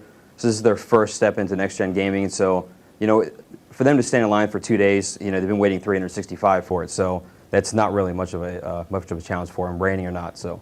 But Jeff, they're ready. We've seen the prices on eBay. These things are going on average now, probably about $3,000 a pop. Are they just buying? Is it the super wealthy who are Sony fans? Are they just that impatient, or are some people desperate for some sort of compensation? Well, yeah, I mean, there's part of that, right? I mean, you look at the lines. I think a lot of them are people just, profiteers who are just sort of looking to line up and turn them on eBay. I think the prices may actually go up even more in December because it gets closer and closer to Christmas. Parents are going to want to buy this for the kids, and the real question is, no one really knows how many Sony had last night out there. Is it 150,000? Was it 400,000? No one knows, and over the next couple of weeks, are they going to be replenishing the channel or not? Right. So it's, I think what's interesting to me is a lot of people that are buying it, I think, have never really seen a PS3 up close. I've heard some people that are pretty disappointed when they take it home, and other people that are just blown away by it. So it'll be really interesting in the next couple of weeks to see what sort of, the post-mortem is on whether people think is it worth the money. Yeah, Chris, we can yak on and on about all the launch titles and whether or not there are any 8 or 9 out of 10 games there. But if someone spends $3,000 on this console, brings it home, unpacks it, and doesn't get quite the gaming experience they thought they would, are they going to be turned off of the PlayStation brand for life? Well, I mean, it's possible. I mean, a lot of the big games are coming out in the next 6 months or so. And so Sony has a lot of time to win them back. But, I think people at least are going to be, fairly happy with the machine, even if they're a little bit disappointed from what they expected. But, I mean, it's a quality piece of hardware, and Sony's got a lot of going for it in the future. So. Well, I think a lot of people with PS3. To me, it's like I remember back Xbox 360 last year. Everyone was talking about the launch lineup was not that great, and was the system really worth it? And it's amazing. A year later, now everyone's talking about all these great games and Gears of War, and one game can turn around a system. Sure. So people buy a PlayStation. I think they know they're going to get Metal Gear Solid 4. They're going to get these other big games down the road. But granted, Jeff, the 360 didn't release against anything next gen. So looking at the PlayStation 3 coming out now, how does it compare to what the 360 is offering now, or the potential Wii offering? Well, that's the challenge. I think PS3 probably actually has a better launch lineup than the PS2 did with Fantavision, SSX, and stuff like that. But as you correctly point out, there was no one else in the market. Now Sony's coming out against 360 with an amazing slate of games. Gears of War, obviously one of the best games of the year. Rainbow Six Vegas, I've just been playing. I love that. I mean, a lot of great stuff. So does the console pale in comparison, or is it a pretty good offering right now? I think today, if you need to decide right now which system has the better games right now, obviously there's a bigger,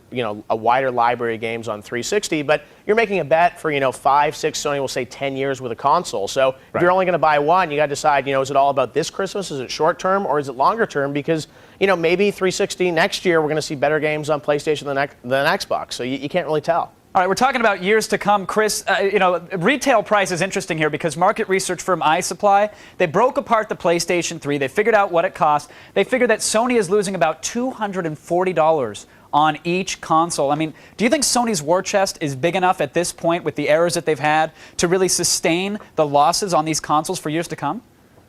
Well, probably, but you also have to remember that it's not just the computer entertainment division of Sony that's relying on the PS3 success. It's also like their entire entertainment division because, Blu-ray is a huge thing for them, and they want to get 100 million units or whatever into people's homes, so you have the Blu-ray there. So they're willing to take losses early on to try to make them back up in 3, 4, 5, 6 years' time now. So all right, now they can hold out for it. I'm going to be waiting in line for the Wii tomorrow, and everybody's expecting it to be huge. Jeff, should I be worried? Do I need to wear Kevlar? I mean, is there going to be the same pandemonium we've seen over the PlayStation 3 for Nintendo's Wii tomorrow? Well, I think you're probably going to see more Wii units out there at retail. So Nintendo's talking about, 4 million worldwide by the end of the year versus Sony with only a couple million PS3s. So I think you'll see, obviously the Nintendo fanboys are going to be there. I think there'll be sellout situations, but I think there'll probably be more out there available. So I don't think it's going to be quite as coveted just because there's going to be sort of, more supply out there. But I think the demand will probably be the same, if not more, than PS3. But let's hope they're plungers out there, not bullets. All right. I want to thank our guests, Chris and Jeff, for joining us at the Digital Water Cooler. Thank you guys for keeping us in the loop. Now, it may be a while before everyone has their own PlayStation 3, but while you're trying to get one, be safe. And please, whatever you do, seriously, guys, don't pay more than the retail price. It just is not worth it right now. A little patience is going to pay off this time around, as we should see vast improvements in the games just a little while down the road if demos like MotorStorm are any indication of the true power of the PlayStation. Relax. Breathe. Right now, we're going to go over to Olivia, who loves her some 6-axis. That's true, Kev. Now, you guys, coming up later, Layla Kaylee was down at the PS3 premiere party in LA where she met up with Lindsay Lohan, Eddie Griffin, and Pedro, and a surprise musical guest. See what went down when we return on PS3 Day 1.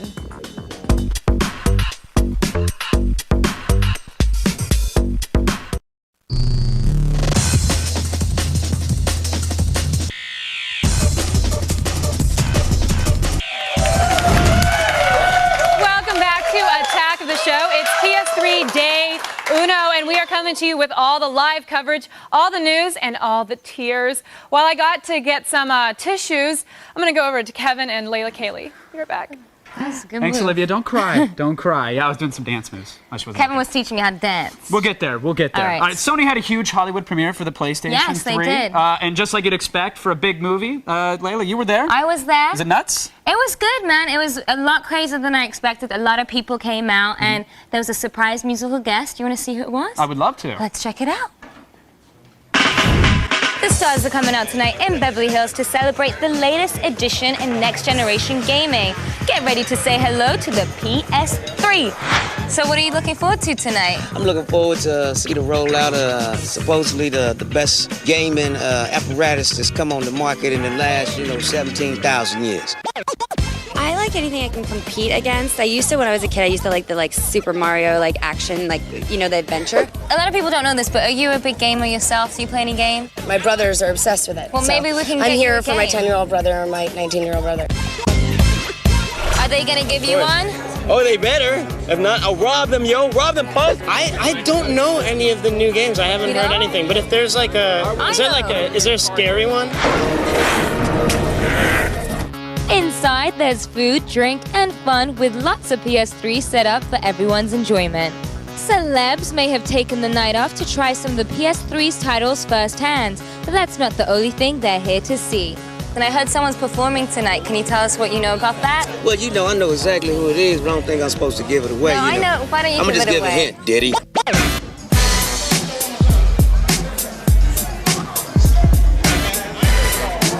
As you can see, everyone's excited about Sony's latest masterpiece. Now, if you excuse me, I have a party to go to.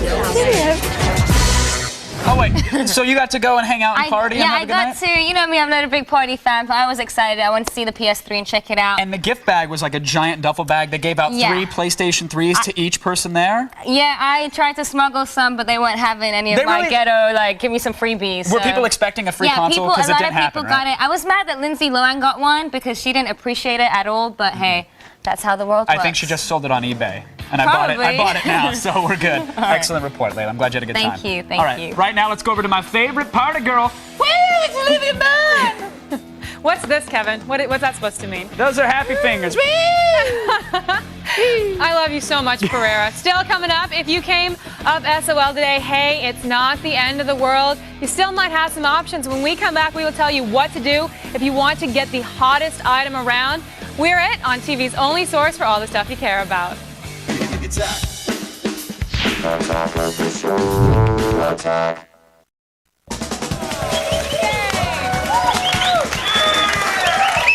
feels good. You good? Let me work it out. You're good. Is that all I have to do from now on? Go for 2 hours. Next gen winded. Yeah, Sting can go for how many? Sting can do go for 12 hours. Jim Carrey 15. He's a marathon gamer. Welcome back to the show, everybody. We are live on PS3 Day 1, and you don't even need a firmware update to enjoy us. Impressive. It's very impressive. You guys, we are almost done here, but not quite. We still have some burning questions. Let's go on over to the army of monitor heads. Hey, do you guys know where I can get my hands on a PlayStation 3 because I am not waiting in line? Great question. It's a really good question. A lot of people have it. Okay.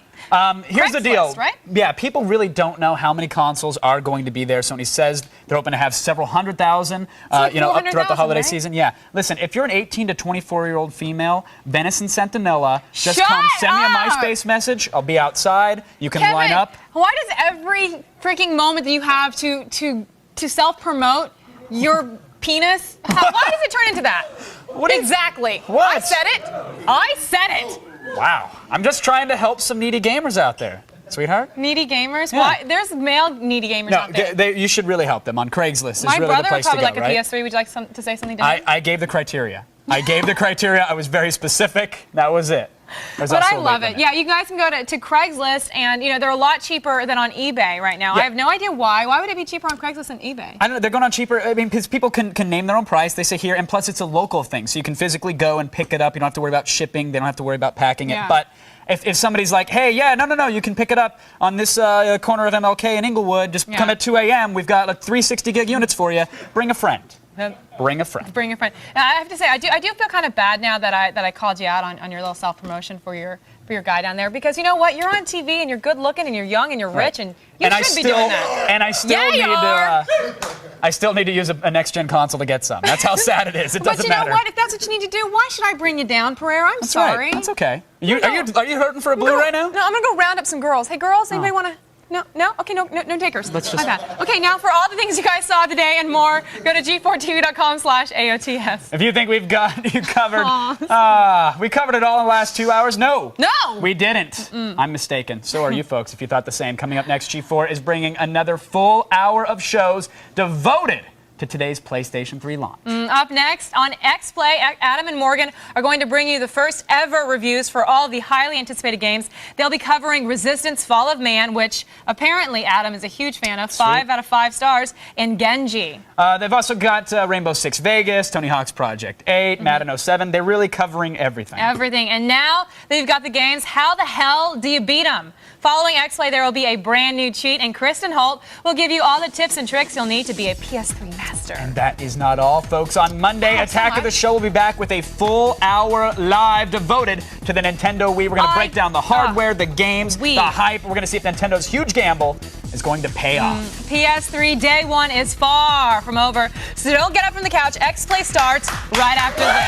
Good night, everybody. Thanks for playing.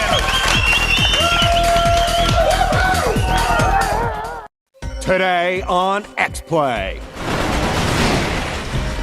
The PS3 is finally out, and we've got the first reviews. Resistance: Fall of Man, Untold Legends, and Genji: Days of the Blade. Taste the excitement, it's game time.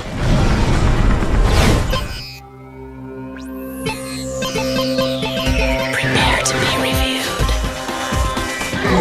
Adam Sessler. Morgan Webb.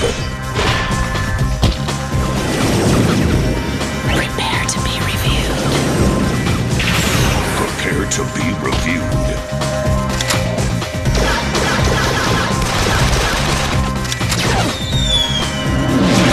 This is X-Play. Hello and welcome to X-Play. Not just X-Play, but special PlayStation 3 launch X-Play. Today, a console was launched and takes its first gentle steps towards destiny. You know, being replaced by another, better, faster console in 5 years. After over a year of hype, previews, and officially having to withhold judgment until games were reviewable, we, at long last, have come to the point where we can take off the gloves and tell you what we really think of the first games out for the PS3. And Sony tells us this is next gen, so we're judging it like the next gen. There's no more going soft on a game just because we're romanced by how many graphics processors the hardware has. Our first set of games includes some of the most august lineages in gaming, like Madden NFL 07 from the venerable workhorse franchise of sports games, and we've got Gundam Crossfire from the not-so-venerable Mech Suit franchise. Later in the show, Resistance: Fall of Man, the new shooter from the makers of Ratchet and Clank. We begin with the fantasy hack and slash that shows us just what the PS3 can do when it comes to kimono rendering. Here's a review of Genji: Days of the Blade. Ah, Genji, about time you showed up. Let's have a look at you. Fearless feudal figures flying through time and space, dispatching hordes of evil. Okay. Beautifully rendered environment shimmering with PS3 energy. Got it. Incredibly sluggish gameplay and a camera that acts like a drunk uncle falling down the basement stairs. We were led to believe the next-gen gaming would be one to rival the great epochs of Japanese history. Genji: Days of the Blade for the PS3 picks up where the title's Dawn of the Samurai dropped us off. A first glimpse reveals the cell's processing power, magic dust, and flickering flame, fake promises that the game's mechanics just can't keep. You'll develop a posse early on to deal death to the eternally wicked Heishi clan, who's trying to squeeze a dark apogee of evil out of this pulsing mystical orifice here. Benki swings what looks like a column torn out of Hearst Castle. He's a nice foil to Yoshitsune when strength's an issue. But overall, old Yosh is the best all-around choice as he has the fiercest fury. Other characters bring a nice spatial dynamic to gameplay, but also bring particular weaknesses. New directions and abilities are on display, but bring focus to a major flaw in the title. Where am I? The camera in the game is awful. Too many times the title's view is not what the character should be seeing. This flaw was so bad that you had to look at the tiny overhead map to figure out where you were going. Come on, somebody get next gen some glasses. And another thing. Why do these seemingly spry, well-conditioned disciples of androgyny move like a mint julep made of molten lead? Get up! Get up! Special moves, once triggered, took too long to resolve, so you can reset and face a foe from a different angle. Maybe that's why so many of them are spin moves. Here's one. When you pull off enough special moves on the field of bravura, you'll be able to take the fight to an alternate world, where you can deliver more damage in a Stardust bullet time ballroom. Careful though, your enemies can make you their date too. There's a million trinkets and ways to level up and increase weapon strength. At times though, you'll confront obstacles you didn't know your character could accomplish. Hey, do you guys know I could do that? No, I had no idea. Me neither. The game is pretty and the characters do have some highly visual combat styles. We just expected them to be better balanced with the rest of the game. In terms of a PS3 launch title, let's just say we'd rather be dry humping a large mammal in the back of a Yaris than playing it. A 2 out of 5. Genji's story is based on the Genji period of Japanese history. Well, we're not exactly sure how, but can you really blame us? Because who knows anything about Japanese history? There were some samurai, they periodically killed themselves, a rat learned judo, and they invented a religion that sanctifies small trees and fat guys wrestling. Then we nuked them. That's what they turned into a real country. To see what the PS3 can do with a hack and slash that's not bound up with a complex storyline like the vast pageant of Japanese history, here's our review of Untold Legends. Behold the gestation of a new generation of gaming. Sony suggests that you don't gaze directly at the future. You might want to poke a hole through a shoebox for safer viewing. Untold Legends Dark Kingdom takes this mindless masher to the next generation of gaming and into dark forests and dark caves and dark graveyards. By now you should know why this is the Dark Kingdom, because it doesn't look good in the light. Choose from the generic warrior, a mage without a lock on, and a scout. What, is she looking for a shirt to go with that sports bra? As the story goes, your employer, the king, is actually an evil dictator transforming peasants into monsters. As you can tell by these cutscenes, he's saving a lot by using still images and really blowing it out on all the flame transitions. Untold Legends gives you 2 views of the battlefield, fairly close and somewhere in the trees. I know we complain about camera control a lot in these reviews, but this is not camera control. This is a bad fairground ride, and I want to get off. To break up the tedium second only to that of a Taiwanese sweatshop, Untold Legends throws in a couple of puzzles to impede your progress. That one twitching ganglia still rooted in your midbrain will be treated to a brain teaser with a little more sustenance than the monotonous button pushing that got you here in the first place. Here's my favorite. Barrel throwing. Yes, a puzzle without aiming or camera movement that requires you to accurately throw an endless supply of aluminum at switches from a single vantage point.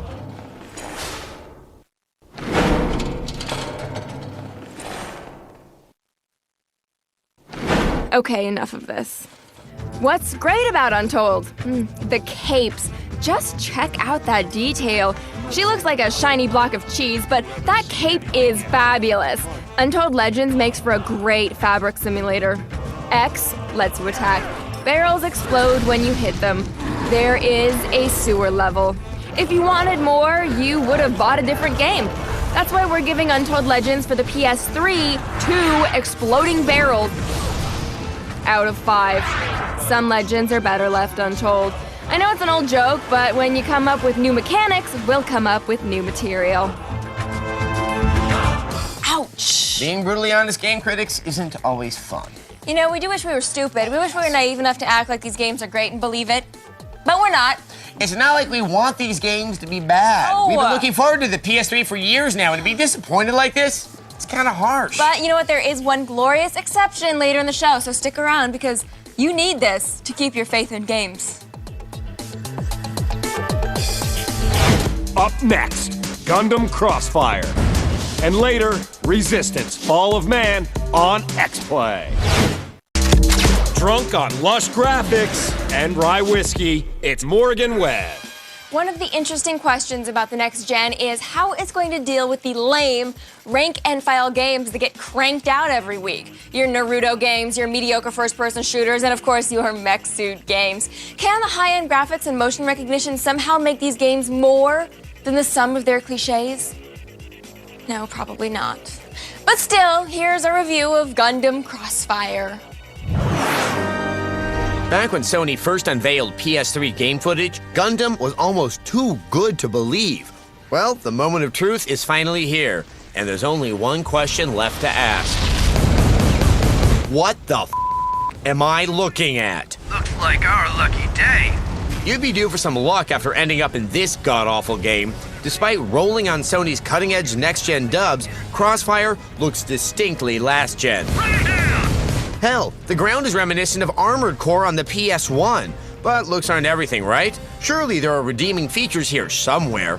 As with many Gundam games, you choose either the Earth Federation or Zeon side and battle it out during the one-year war through horrifically simplistic missions. The lock-on conveniently eliminates the need to aim, so you can just jog around firing at things you can't even see, and you're pretty much guaranteed to hit them. Enemy approaching the supply depot. There's an attempt to add some strategy with a damage system to let you blow off various body parts, but since the only way to target specific areas of an enemy is this useless zoom view, you're reduced to firing wildly and hoping you hit something important. In between missions, you slog through mind-numbing menus to manage your hangar of mechs and requisition new recruits. I've had more fun applying grout to floor tiles. Control of all the mechs is sluggish and clunky, and the uncooperative camera is no help at all. Luckily, the enemy isn't really bright enough to pose a significant threat much of the time. What are you doing? You're just standing in my base. Are you two even fighting each other? Everywhere you turn in this game, there's something horrible. I have to warn you, this part may make your eyes bleed.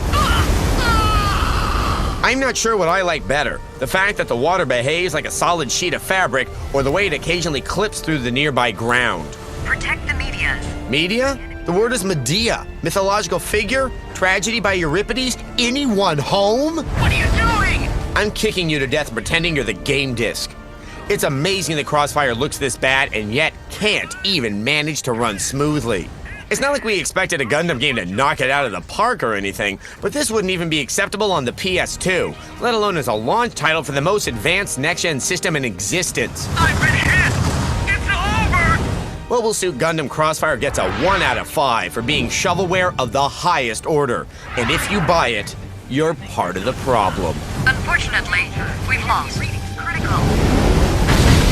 Sony, you are failing me. But let's not forget, every system takes a while to hit its stride, and in just the past few months, we've seen a number of great games come out for the PS2. And the 360 has only gotten really good games in the recent past, so maybe the PS3 isn't quite proving itself yet, but it is showing interesting possibilities. Speaking of interesting possibilities, you guys should swing over by our website and let us know whether you pre-ordered a PS3. And we're gonna have the results later on in the show because we love numbers. In a moment, Madden 07. Great interception! And later, Resistance, Fall of Man on X-Play. At long last satiated, it's Adam Sessler. In the last generation of consoles, some general stereotypes of owners came about. Now, we all sort of understood the Xbox is for guys, because it takes the best upper body strength of a drunken frat boy to lift one. And the GameCube is for 7-year-old Japanese girls. And the PS2, well, that's for everyone else. But mostly the people who love the pointy-haired RPG characters and/or Madden. Now the PS3 has come out, and it's very heavy. Man heavy. So it clearly needs the one sports franchise it always owned to prove itself as a man console. Here's our review of Madden NFL 07. This is setting up to be a great one here on EA Sports Radio today. As the NFL steadily moves past its halfway point, many new questions have started to emerge. How many Mannings will make the Super Bowl? Or is choking in the playoffs a Manning family trademark? Will Matt Leinart bring his USC success to the NFL? Or will he be known as another of Paris Hilton's many conquests? Will Drew Brees lead the New Orleans Saints to the Super Bowl? Or will their playoff chances just float away? But the most important question is, how does Madden NFL 07 play on the PlayStation 3? Well, like a Michael Vick run, it's steady, sure-handed, and for Madden fans, not really that surprising. Scrambled and finds the end zone. It shouldn't come as a shock to any Maddenite that Madden plays like it does on most other systems. It's pretty much the same as we saw on the Xbox 360. The marvelous one brings it home for 6. All the modes Madden's known for are here, with Superstar mode being the most popular. I said Superstar. Oakland Raiders, you wouldn't know anything about that. And the lead blocker is back, a welcome addition to any football game. If you don't know, lead blockers are the ones that get hip replacement surgeries by age 35. But when it comes down to brass tacks, it's still the glory positions of quarterback and running back that are always the most fun to play. Sorry, T.O., it's true. So we've talked about the gameplay. Great interception. We've talked about the visuals. We won't talk about the Madden cover jinx because we don't believe in curses. But the big mystery for the PS3, Madden, football, and America is, how does T.O. look? Glorious. Just glorious. So what does it all mean? Well, if you have Madden NFL 07 already, there's no need to get a new one for your newfangled PS3. It's the same Madden as it ever was. We give Madden NFL 07 for the PS3 3 humble wide receivers out of 5. Madden is just the beginning of the onslaught of licensed sports games we should see on the PS3. The question is how much motion sensitivity and more powerful hardware are going to push the future iterations of the game. Now, you can't really judge a console by its launch titles. Yeah, see, what we mean is we want to see EA Cricket 07 for the PS3. That's the real test of a console. How well it can produce a game version of a team sport that is only liked or understood by people from India, Pakistan, and Jamaica. And Douglas Adams. God rest his soul. Moments away. Resistance Fall of Man on XPlay. They've been waiting for this since November 2000. It's Adam Sessler and Morgan Webb. I know. It's been a disappointing set of games. All this anticipation, and what we get is a bunch of 2s and 3s. And a 1. Launch games rarely capture the full potential of a console, but in this case, one glorious game did give us a glimpse of the real possibility presented by the PS3. So here is our review of Resistance Fall of Man. Hey, it's Killzone. Oh wait, no, it's not. It's an actual game. This is it, Resistance Fall of Man. You're with me, let's go! The premier game for the PS3, developed by the reliable creators of Ratchet & Clank, Insomniac Games. The game takes place in an alternate 20th century, where World War II never got off the ground because some type of virus has unleashed hordes of creatures upon Europe, leaving only a pocket of survivors in Britain. Kiss air support, goodbye! America hasn't been affected, but they do get involved, which is where you come in. You fight, and then you get infected, and that's when things get really bad. The game is obviously an action game, and that's with a capital A. Insomniac has thrown in everything but the kitchen sink, with massive battles, corridor crawls, boss standoffs, weapons, and a wide variety of creatures to square off against. All of this is wrapped up in a package that has some of the best pacing ever in a game of its type. But let's get to one important factor, the graphics. This is standard definition, and it doesn't look like much of an improvement. High def does look significantly better, although it's not close to the now comically overstated promises from Sony. That being said, it's a very attractive game whose look sets an effective mood as the tension increases with each ensuing chapter. And tension is at the heart of the game, as some of the large-scale battles with supporting allies feels hopeless and overwhelming, as inventive munitions scream every which way. This is coupled with lonely excursions through devastated locales where careful thought and weapon usage is essential to continue. Plan to frequently vacillate between careful strategy and frantic gunplay. And what weapons you have. True to form, Insomniac has stocked the arsenal with creative death dealers that range from the traditional machine gun and the surprisingly effective shotgun. A special note is the auger, which shoots through walls and becomes more powerful coming out of the other side, while also capable of generating a shield through which you can attack your enemies. I want this alternate reality. Okay, maybe not, because these enemies are something else and really an uncomfortable joy to encounter. From the more humanoid to the terrifyingly immense to the malevolently emaciated, the game shows remarkable creativity in design and implementation, coupled with wicked artificial intelligence that prevents replays from feeling identical, although this always gets to me. As with Ratchet & Clank, though, the true achievement of the game is the way in which these elements are laid out. You will die often, but the gameplay is so satisfying that frustration is infrequent. A bigger issue is knowing to put down the controller and get to bed, and then get up and start playing again. Saying this is the best game for the PS3 is damning it with faint praise, because look at the competition. But despite elements that might feel borrowed and familiar, there is no other game that combines them with such polish and a sense of adventure. Man, this game is fun. A 5 out of 5. Resistance Fall of Man manages to give us hope for real competition in the next generation of the console wars. Resistance has great multiplayer, but since we had to play it before the launch of the console, there wasn't anyone online to play against. So come look at our web review for a more complete exploration of the multiplayer.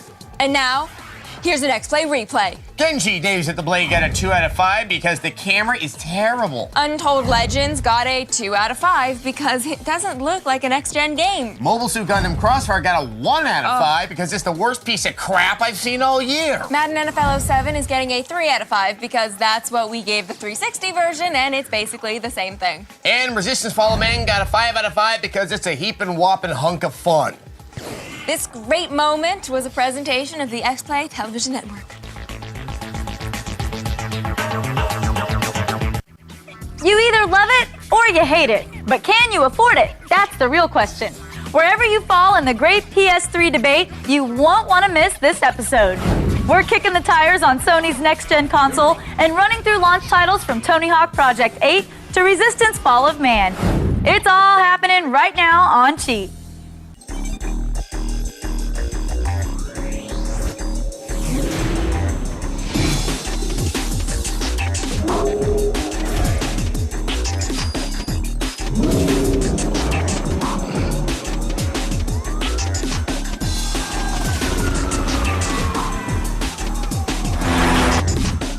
Welcome to Cheat, where games are made to be cracked and fun is serious business. I'm Kristen Holt, and in this episode, we're all about the PlayStation 3. And we're ready to do what we do best, cheat. We'll open up everything from NBA 07 to Mobile Suit Gundam, but first, let's kick things off with the eagerly anticipated Tony Hawk Project 8. Tony Hawk's in town, and he's looking for a few good skaters. Do you have what it takes to make his team? Find out in Tony Hawk Project 8 for the PlayStation 3.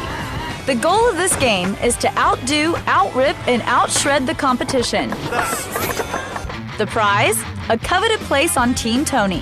Customize your character's look and wardrobe, and let the thrashing begin. The game plays just like its predecessors, with additional tricks and levels.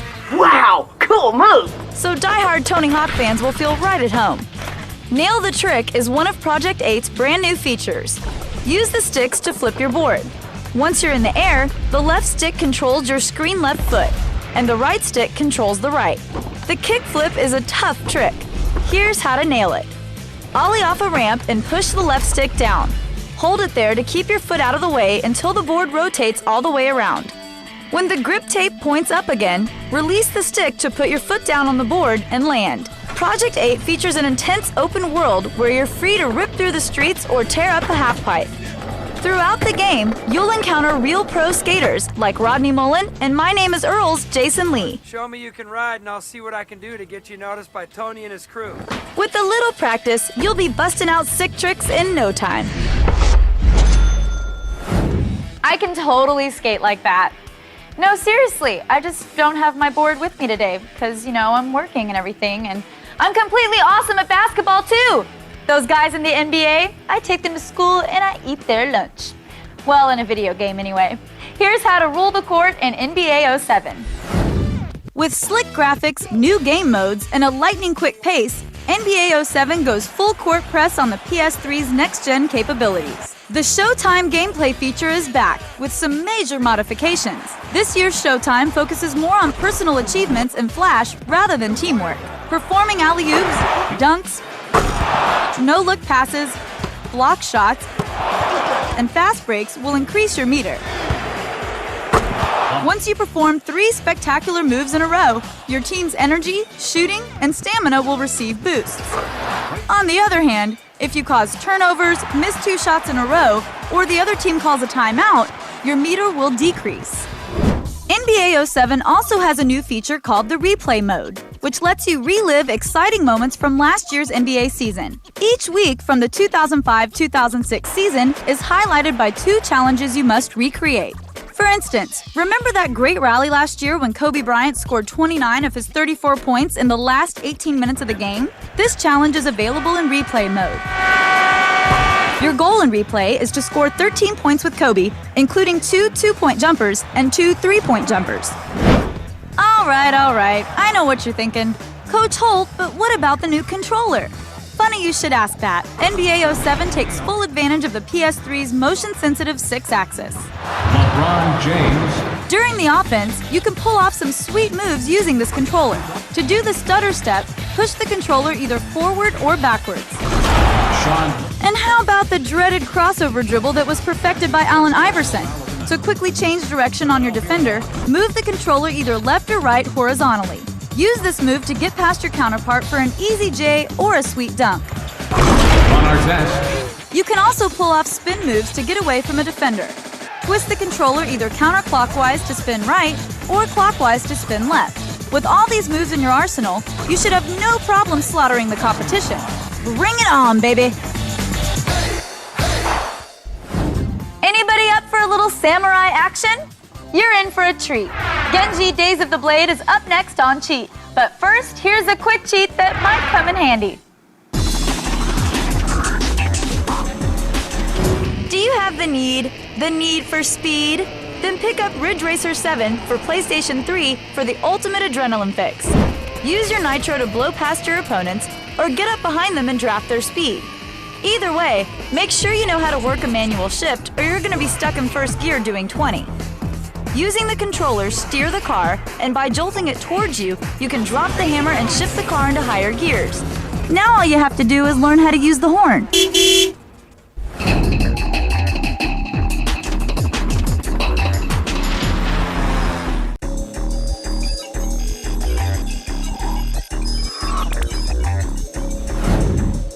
Welcome back to Cheat. All that cell processing power under the PS3's shiny black hood can sure make for some pretty pictures. And there's nothing like a lush, epic voyage through Japan's mythical history to push the console's graphics. Feast your eyes on Genji Days of the Blade. Welcome to Genji Days of the Blade, a game of reenacting the historically based and beautifully rendered battles of ancient Japan. Fortunately for us, modern Nihon was apparently forged from the smoking remains of epic samurai battles. Oh, and giant enemy crabs. Those too. Unfortunately for us, we'll have to wait a little longer for that most ballyhooed of crab bosses. There's a war of attrition to fight first. And boy, is it hell out there. In the Ichinotani Beach mission, you start out at the foot of a great battlefield.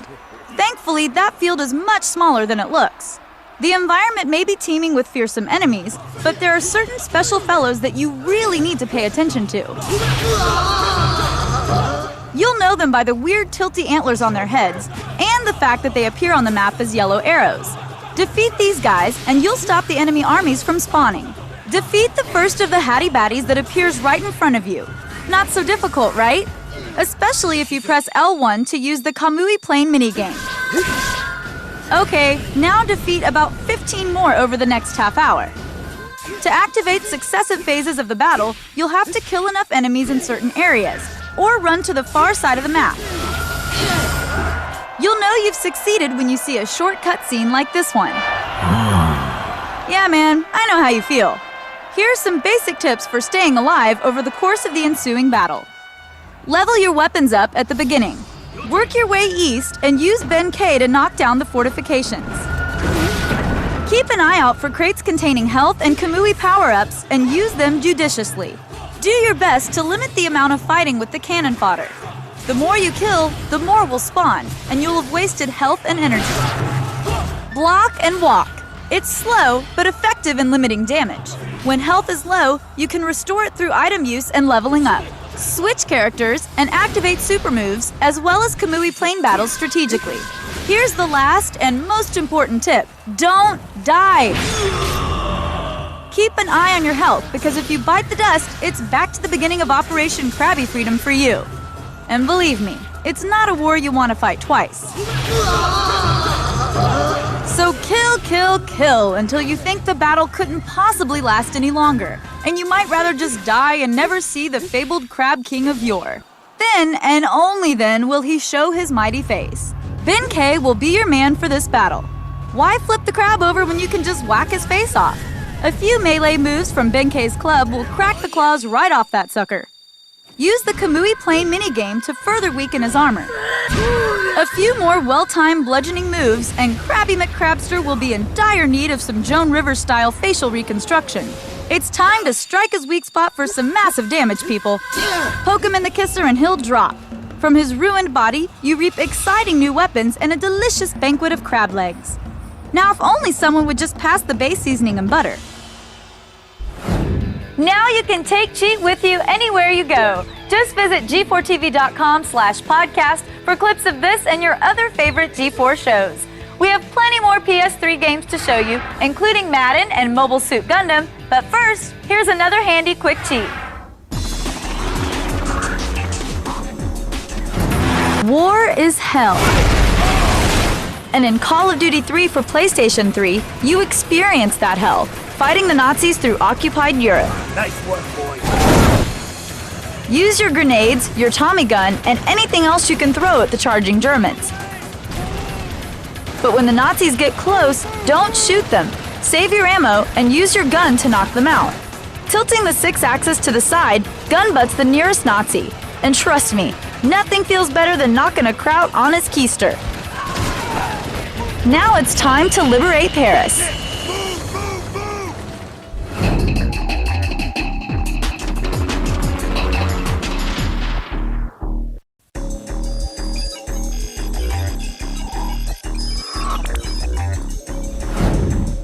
Welcome back to Cheat's All PS3 Blowout. If you thought Madden 06 was intense on your old console, wait till you see what it looks like on the PS3. The gameplay is faster and more intense, and this is the part I really like. It's even easier to fake out your opponent. Madden 07 gets a next-gen renovation for the PS3, and the bone-crunching fun is as intense as ever. Here's how to blow out your competition with an unstoppable offense. A quarterback has far more responsibilities beyond getting all the hot girls and picking up the biggest endorsement deals. It's his job to keep the defense guessing by mixing things up on the field. Let's look at your passing game. Your goal is to throw off the defenders by making them think you are running when you're actually passing. Throwing in situations like 1st and 10 or 3rd and inches will cause that. You can also call formations that have only 2 wide receivers and 2 running backs. As the defense attempts to stop the run, you can easily throw a touchdown pass. Another powerful tool to use during the passing game is play action. This play starts off by faking a handoff to the running back so the defense will focus on him. Meanwhile, you launch a pass to your receiver. Play action doesn't work too well on blitzes, so be careful when using this play or your quarterback will get sacked. When choosing a target to complete a pass, look for mismatches on the field. Match up your best receiver against the weakest defenders and watch them dart through for a touchdown. Avoid throwing the ball to the receiver if there's multiple coverage. It's a recipe for an interception, and we're not trying to be Drew Bledsoe. Don't forget about precision passing, which is done with the right analog stick.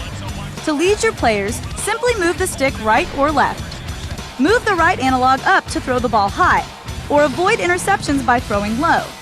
You can also lob the ball by tapping one of the pass buttons. Lobbing works best when throwing the pigskin down the field. Throw bullet passes for hook routes by holding down any of the pass buttons. Passing is great, but this year's Madden has an improved ground game as well. Just like the passing game, your goal is to be unorthodox in order to throw off your defenders. Run in situations like 2nd and 20 when the other team is obviously thinking you're going to pass. You can also trick the defenders by running the ball while using a 3 or 4 wide receiver set. If a team is heavily stacked on one side, flip the play and run the other way. Remember to take advantage of your running backs too. Use the beefy and stronger backs to plow through the middle while using your faster backs to run the outside. Don't forget to use the spin, juke, stiff arm, and trucking moves to avoid oncoming defenders. They put these moves in the game for a reason, people. Finally, use Madden's new lead blocking feature to your advantage. Before snapping the ball, cycle through and select the fullback by pressing L1. After you hike the ball, clear a path for your running back. You can either pancake the defender by pushing your right analog up, or cut his legs out by pressing the right analog down. Press circle to gain control of your running back and head for a touchdown. Hopefully these tips help you score a ton of points, and you'll be heading for the playoffs in no time. We'll have more from the mighty PS3, including Mobile Suit Gundam and Resistance Fall of Man when Cheat returns. But first, here's another of those quick cheats that all the celebs are talking about. Seriously, Paris Hilton, she loves them. She says they're sexy. In PlayStation 3's NBA 07, you can lead your favorite franchise to the championship or create your own player and watch them dominate Kobe. Shooting, passing, and defense are the foundations to any good player, but someone who knows how to handle the rock will make his team great. Using the 6-axis controller, you can stutter step, cross over that dribble, or just fake out your opponent and drive. Not all of us have that outside shot. But learn these moves and you'll be dunking on LeBron in no time. LeBron James hits the two-pointer.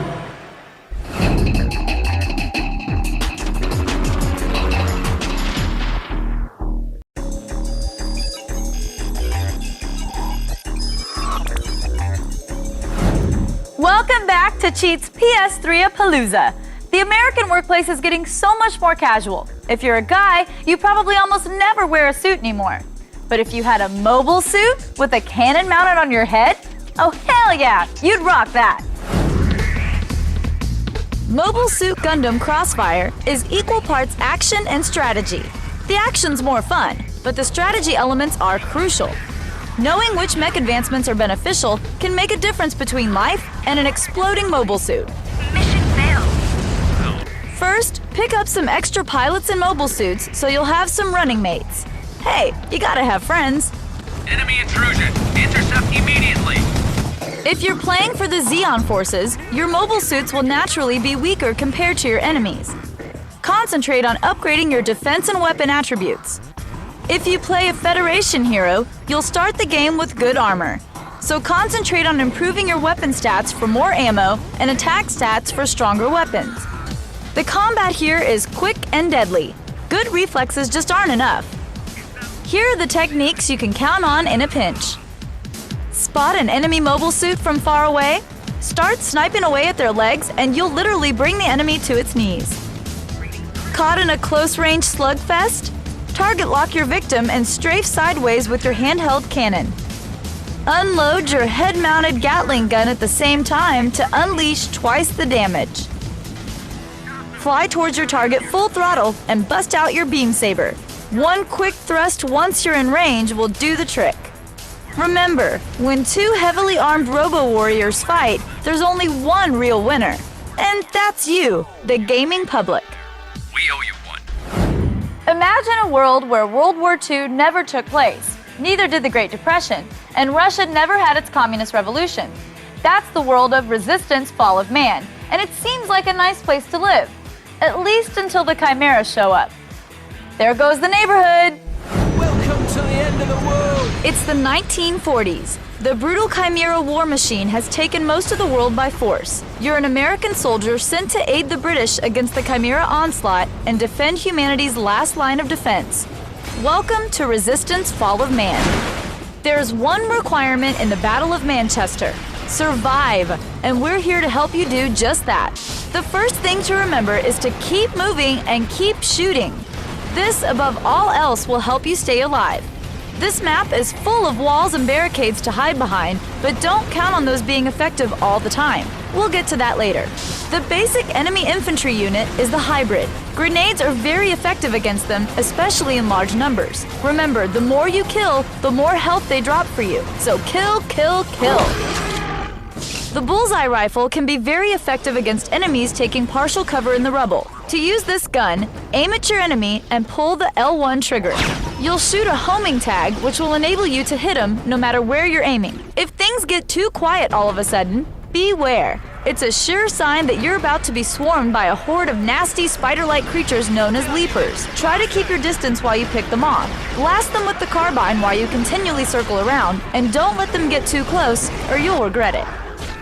Take care when you're attacked by steelheads. They use a special rifle called an auger, which can pass through surfaces like barricades. Watch out! You'll know when you're about to get hit when bright white circles appear on the walls. Get out of the way quick. The more surfaces it passes through, the more powerful it gets. Once you kill the steelheads, pick up the auger and make them pay. As an added bonus, the auger also allows you to create an electromagnetic barricade that only you can shoot through. Enemy fire will be blocked for as long as the barricade lasts. When passing through alleys and meadows, beware of mines. There are two varieties, spike mines and concussion mines. Spike mines just need to be destroyed before they explode. The concussion mines, however, will detonate at different levels, so react accordingly. When you reach the final stage of Manchester, again, the key here is to simply stay alive. Grind your way through the enemy troops. The Chimera will drop reinforcements, so try to make short work of them and save your strength for what's coming next.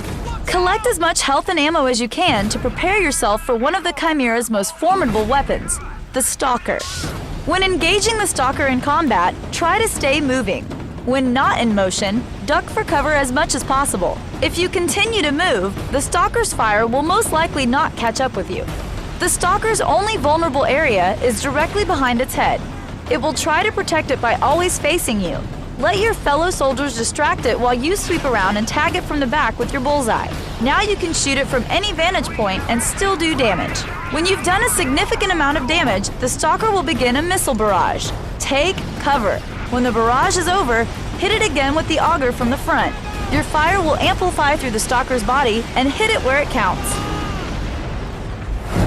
That's all for now. I hope you had fun exploring the newest games for the PS3. If you missed any of these tips, visit us on the web at g4tv.com/cheat, or you can write to us at cheat@g4tv.com. Until next time, I'm Kristen Holt, and you've been cheating.